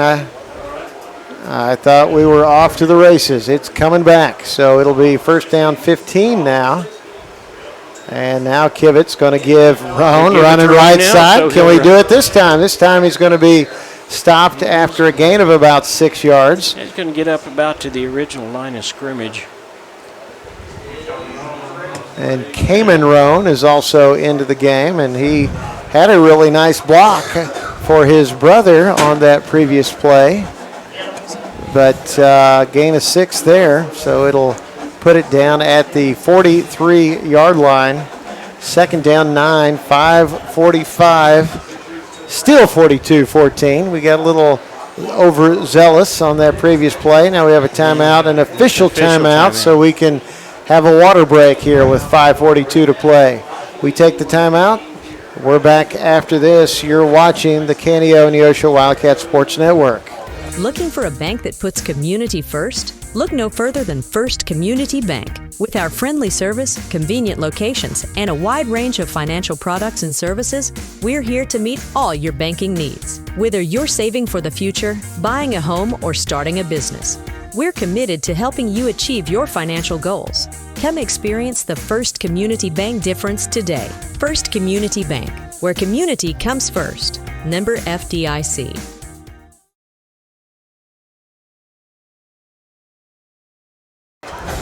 Welcome back to Bob Anderson Stadium. There is 5 minutes and 42 seconds left. The Cats are up by a score of 42-14, and it is third down and 9 for the Cats. So it'll be, after a long touchdown run was called back on penalty. Now Kivett throws it out and incomplete in the direction of Lincoln Howard. Just that one thrown out a little far in front of him. It'll now be 3rd and 9 for Neosho. Well, it really was a pretty nice pass. It was just if he'd have caught it, he would have gotten the first down. So Cats are still doing their job. Ball on the 43-yard line. The only time we've been held out of pay dirt was when we fumbled the ball late in the first half. 3 receivers left, one to the right side. Kivett rolls right, looking downfield, and he's going to throw it, and it's caught by Cayman Roan inside the 40-yard line, and he lost. Did he lose the ball? No, it's going to be. I think he may have fumbled the ball. He did after he made the catch, and that was after Chase Kivett scrambling. Looked like he was going to maybe come out of bounds, and he threw it down to Cayman Roan, who did a good job coming back, making the catch, but he got stripped of the ball, and it will be the Tigers' ball on the 40-yard line. So it was a gain of 17 yards on the pass play, but then a fumble. Yeah, it was. And you know, that happens now and again. You get kids in the ball game that this is their first time on Friday nights under the lights. That's kind of expected, but I bet you no one feels any worse about it than Roan himself, or Kivett either. So it is going to be a handoff. Kelsey coming to the left side, and he does bounce it out, has a little bit of a seam, and just tripped up, and just getting a little bit of his feet there to break that out. I think that was Ryan Counts. That was Case and Roan that tripped him. Was it Case and Roan that tripped him? Yeah, it was. Okay, so that's going to be a 19-yard run, but he almost went the distance. And they're saying run the clock, and here it goes. 5 minutes and 14 seconds left in the ball game. Yeah, because he did not get out of bounds, so clock continues to tick away with 41 seconds or 41 yards to go for Waynesville. First down and 10. And they've got the 3 blockers to the right side. Direct snap coming to Michael Kelsey Jr. He starts right, comes back left, and he does have positive yards down to about the 36. And, John, like you said, good sportsmanship. Neosho helping him back up. That was number 11, Blaine Patterson, with the tackle. There's 4 minutes and 30 seconds. It'll be under that before this next play gets underway. 2nd down and 5 from the 36-yard line of Neosho. Michael Kelsey Jr. out for a breather. And there's a nice clean white shirt in the backfield. Very clean white shirt. And he's going to run the ball. That's Leland Wright, actually. And he's got a 1st down and more inside the 25. I'll tell you what, he has been their most effective runner tonight. He sure has. And Leland Wright on the carry, and he gets 11 yards. Leland Wright had the first touchdown of the game for Waynesville.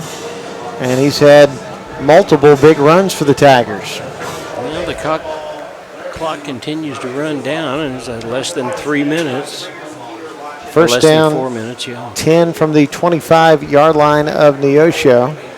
And is a low snap, and it comes back to Rashad Joshua. Finds a bit of a seam, and he'll run to daylight and a touchdown. 25-yard touchdown run for Rashad Joshua. And that's going to cut Neosho's score in half if they can get the extra point at 42-20 with the extra point pending. Joshua, just as I said, running to daylight, found a seam. Yeah, now Ace Long will try the point after. That guy right down there. Holds down, kicks up, and blocked. I think Neosho got a piece of that. I think it was Dylan Tyler and, well, maybe Phoenix Radigan, who nearly blocked the previous one, got a piece of it. The extra point is no good, so it is 42-20 after the touchdown by Waynesville. 3:44 to go. We take a timeout. Back after this. You're watching the KNEO and Neosho Wildcat Sports Network. At Calvary Neosho, we aren't your grandmother's church, because she lives in Akron, Ohio, and that would be a terribly long commute for church. But if she did live in Neosho, we at Calvary would be delighted to have her come visit us. And since you live here, we would definitely like you to come visit us. Then, when your Nana comes to visit for Christmas, you can bring her to church and introduce us to her. We're sure she is a delightful lady. You can find us at Facebook/Calvary of Neosho, or join us in person at 3650 Oak Ridge Extension. We gather for worship Sundays at 10:30 a.m. Calvary Neosho. Not your grandma's church, but we'd sure like to meet her. In control all game. Yeah, we really have. Ace Long getting ready to kick the ball off again, brings it over here to this near hash mark. Are we? Okay. You know, at this point, what do you try to kick an onside kick? I mean, what do you got to lose at this point? Well, they very well could be doing that as they're down 4 possessions. Well, I guess you're down 3 possessions because you can go for 2. It's a squib kick. That's going to find it to Soriano. Well, he mishandles initially at the 14.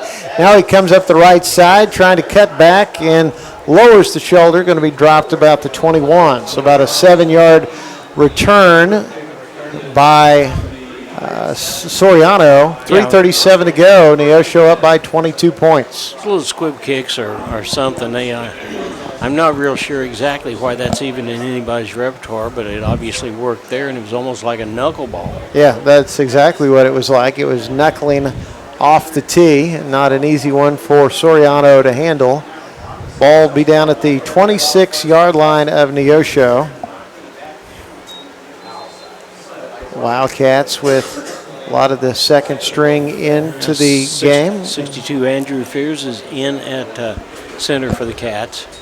High snap, he hands off to Roan. Roan, little stutter step, and then moves forward to the 29-yard line. Going to be a gain of 3, be 2nd down and 7.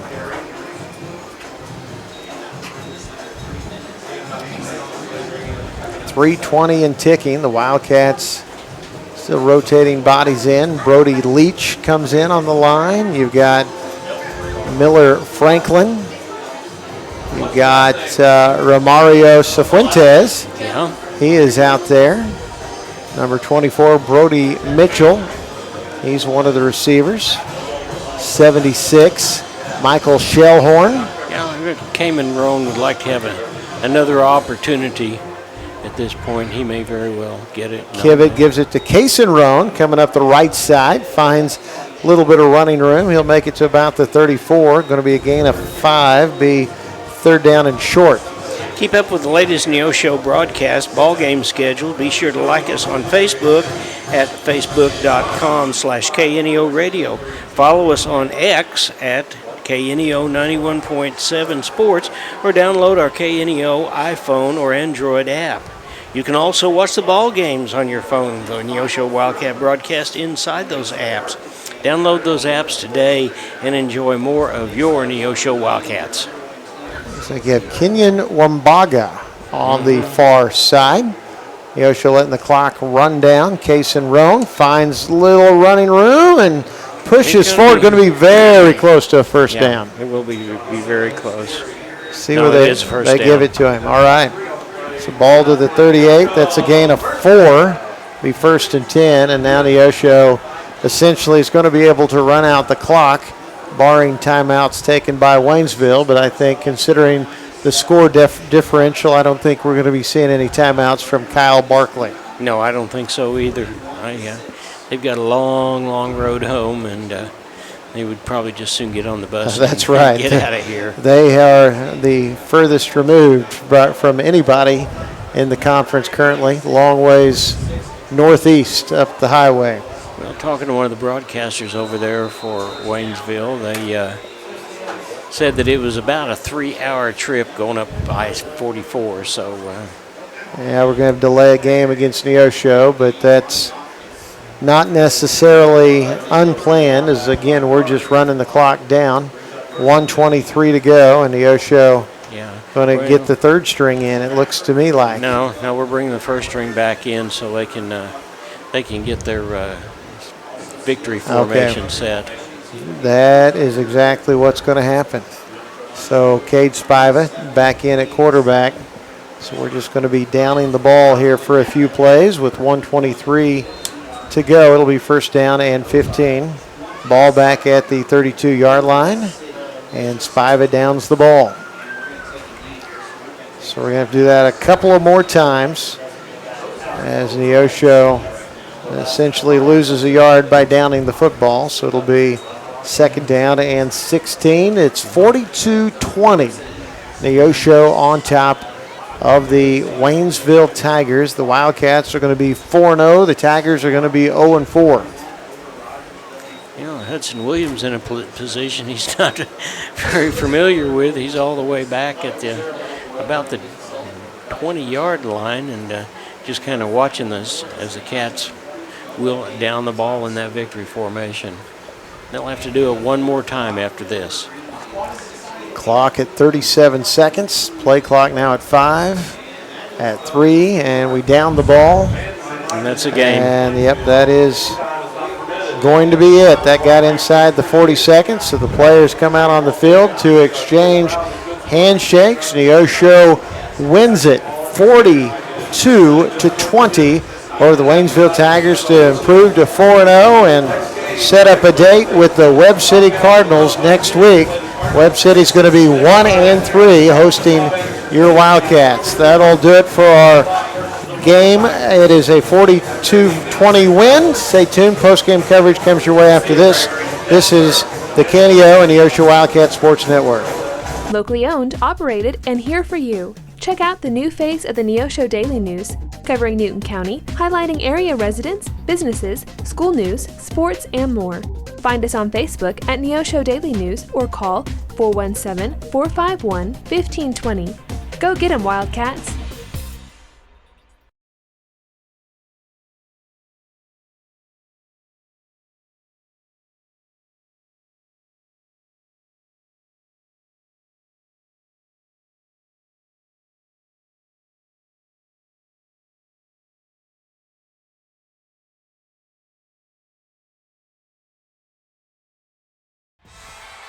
The Roper Kia 4-State Sports Report will provide up-to-the-minute scores and highlights from around the 4 states.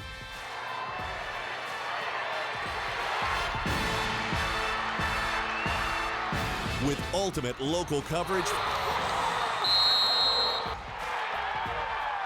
from all your favorite teams. The Roper Kia 4-State Sports Report, weeknights at 6 and 10 p.m. If you're a weekend warrior who likes to go, go, go, don't let pain put the brakes on your pace. When you need help with an injury that keeps you from moving, you want an orthopedic team with a proven track record. Freeman Orthopedics and Sports Medicine is nationally recognized, and were recently named CareCheck's #1 hospital in the market and top 10% hospital in the state for hip fracture repair. Freeman Orthopedics and Sports Medicine, the experience you need to keep pace with life. Welcome back to Bob Anderson Stadium, and the faithful here were just treated to a really nice fireworks display up on top of the hill as the Neosho Wildcats win the ball game by a score of 42-20. The Cats, as Josh said earlier, will go to Webb City, and we will be 4-0. And it looks like Webb City, and I'm trying to see if we've even got another score on it at all. Ozark still in the third quarter, 20-7. Coach Taddy's coming up this way. We'll talk to him here in just a minute or two. We'll see if he can find a way to get up here.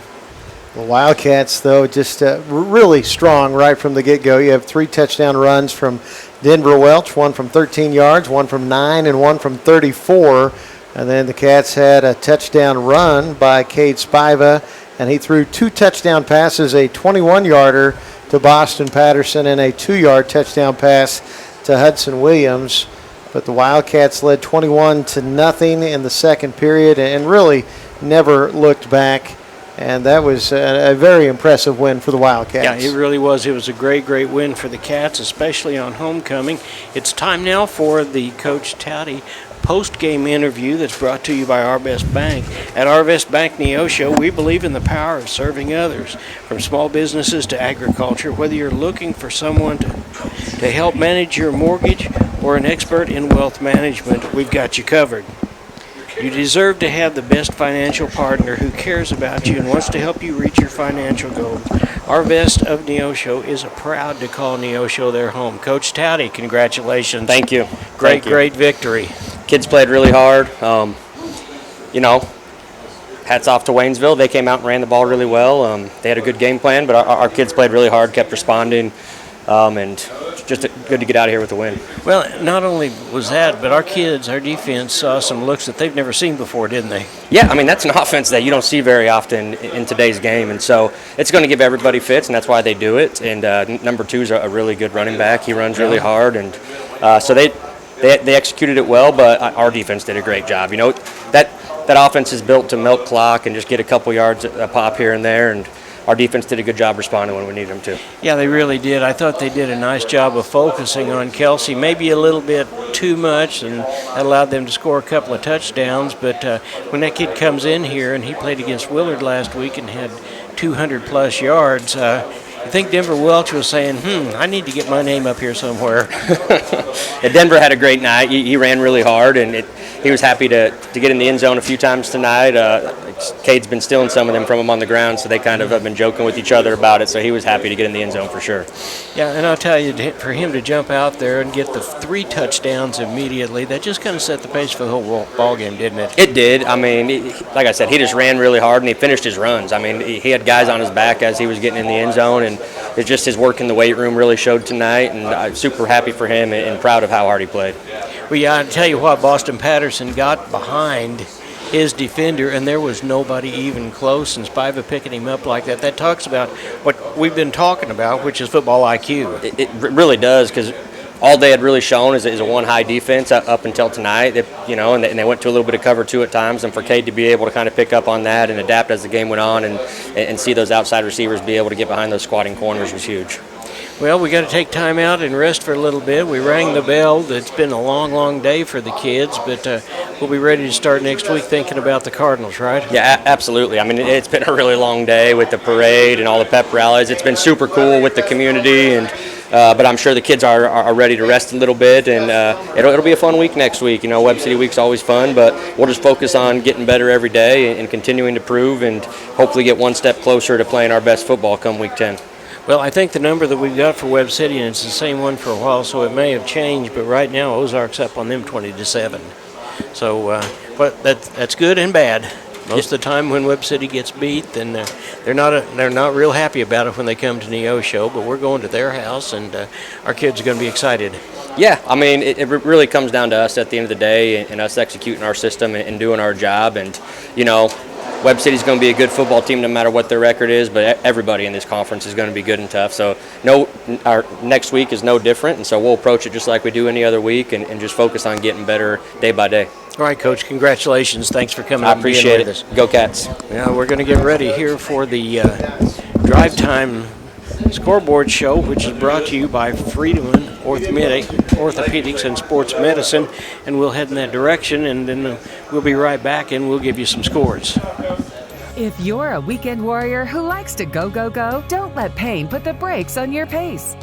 When you need help with an injury that keeps you from moving, you want an orthopedic team with a proven track record. Freeman Orthopedics and Sports Medicine is nationally recognized and were recently named CareCheck's #1 hospital in the market and top 10% hospital in the state for hip fracture repair.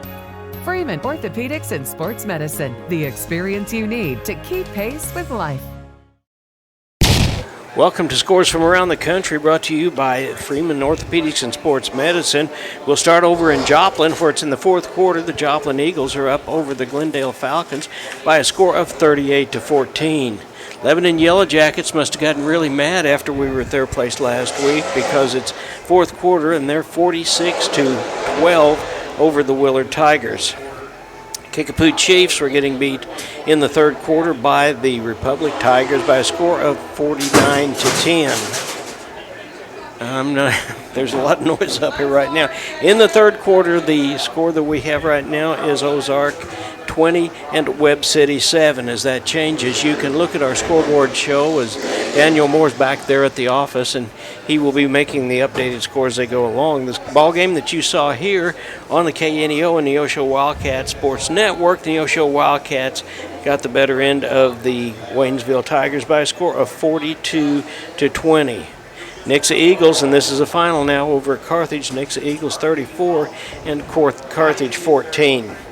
Over in the Big 8, it's a nail biter. It's in the fourth quarter. We were just talking about this. Lamar Tigers 34 and the Cassville Wildcats 35.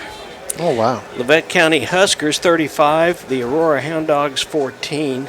Seneca Indians are having their way with Monette, beating them 60. That's a final now, 64-14. Nevada Wildcats 15, or Nevada Tigers 15, and McDonald County Mustangs 10. Mount Vernon Mountaineers, this is a final 48-6 over the East Newton Patriots. So let's take a timeout, and then we'll come back and see if there's any others that we want to catch up with. I'm a Missouri Farm Bureau insurance agent. I'm for working hard for what you get and then protecting what you've got. Your home, your vehicles, your life. I'm for making an honest living and taking pride in what you do, and for giving back to the community I call home. I'm for serving my clients with the respect and dignity you would expect from the farmers that started this company. And though I know you probably hope you never need me, I'm here for you when you do. I'm a Missouri Farm Bureau insurance agent, and if you're a Missourian, I'm for you. I am Josh Dotson with Missouri Farm Bureau Insurance Services. If you're in Missouri, I'm for you. All right, we're going to come back. We've looked and we don't see any additional scores to update you with. So from here, my old buddy Josh King. Josh, thank you so much for being with us, and we'll call on you again from time to time. But I know that you've got all kinds of prior commitments, so we will trudge on without you. Well, it's been fun, John. It's always a pleasure to get to do games with you, and definitely a lot of fun when the Wildcats are just putting it on the opposition as we have. Of course, I'd say we're undefeated when I'm calling games this year, but you're undefeated against all the teams. Wildcats are just making it a great year, and congrats to Brandon Towdy and a very good, talented Wildcat team. Hopefully they'll keep it rolling. Yeah, we sure do. So, for Josh King, I'm John Ball and Sam Fryer. God bless you for watching us tonight. Thank you to all of our sponsors for everything they do. Hey, go by and tell our sponsors how much you appreciate them helping us out. Once again, we will be in Joplin, Coach Harbaugh and I, for a ladies basketball or ladies softball game on Tuesday. Then we'll turn around and we will come back home and we'll take on Republic on Thursday. Then we will be in Webb City with the Webb City Cardinals next Friday night. So till we see you again, go Cats! This has been a live production of KNEO Sports. This broadcast may not be reproduced or retransmitted without the express written consent of KNEO Sports Network. This has been a sporting outreach of KNEO Sports Network, reaching into communities to make a difference for eternity.